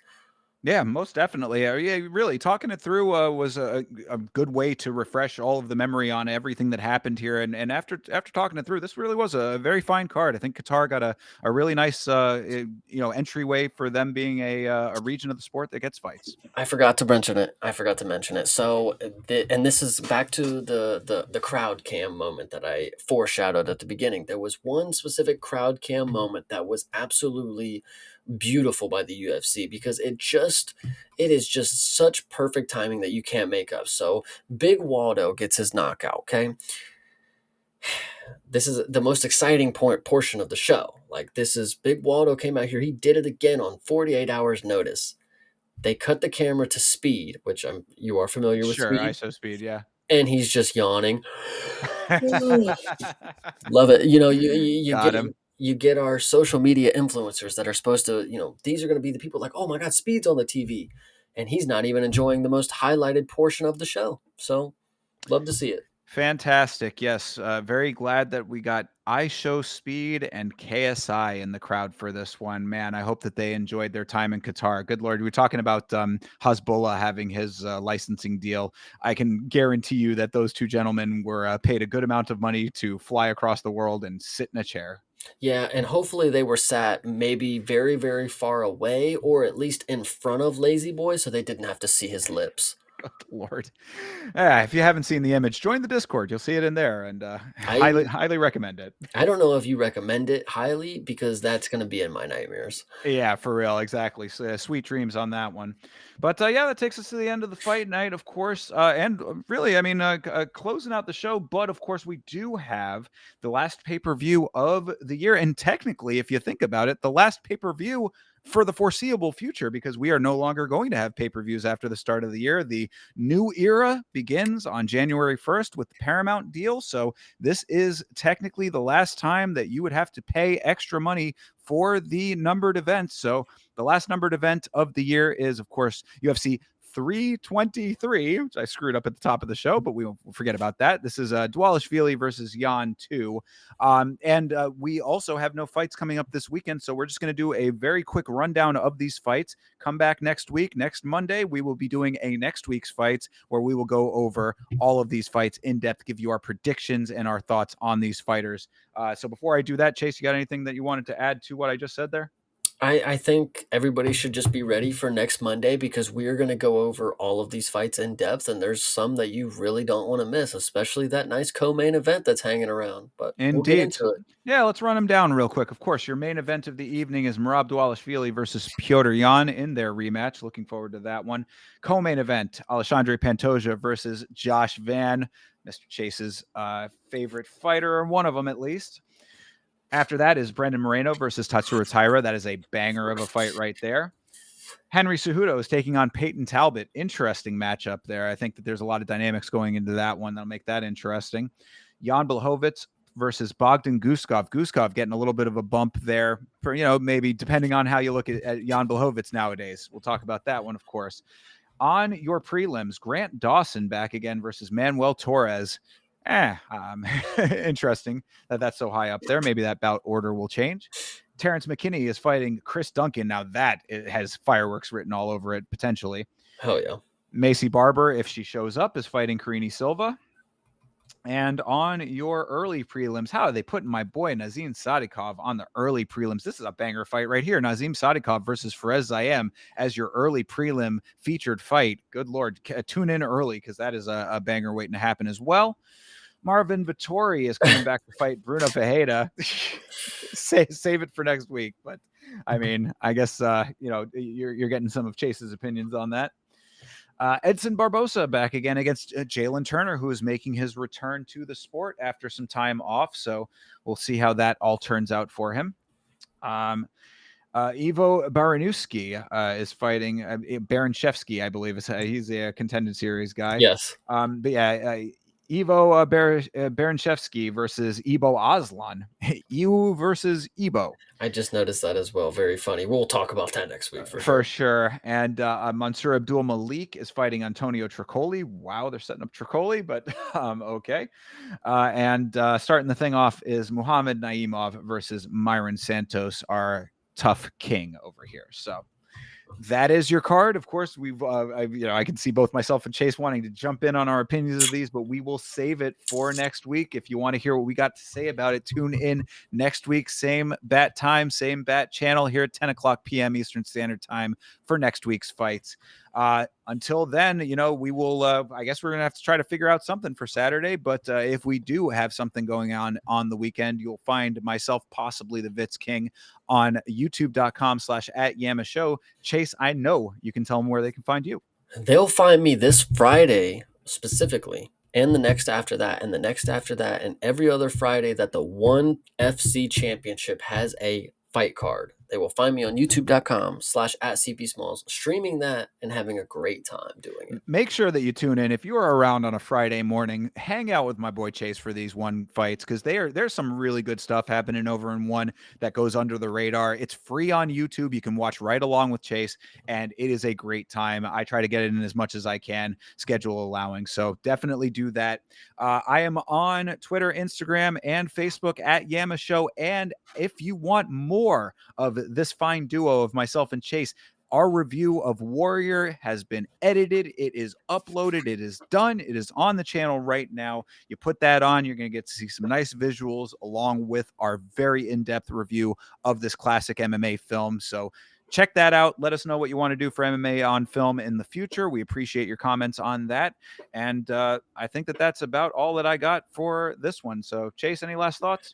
No, I think that's it. Everybody in the chat, just wanted to give you a shout out because you guys are awesome. And like we were just talking about with our MMA movies, if you guys have any options that you are thinking about, please figure out how to reach out to us. We both have our individual discords that you can figure out how to get access to. If you reach out, leave a comment, leave a like, leave a subscription, leave everything that is going to show your support to us, because boy, we are really trying to get to this next level of the podcasting, and we're so close. You're getting us there, and it's going to come in due time. But how about let's just quit fucking around, let's just get it done right now, let's just do it for next week. Let's Exactly. Let's so make due time now time. Absolutely. literally, absolutely. I'm so with it, but we do appreciate the support. We had a couple of new people in the chat tonight. Appreciate you as well. Have a great rest of your night, guys. Great rest of your week. Until we see you next time, fight on.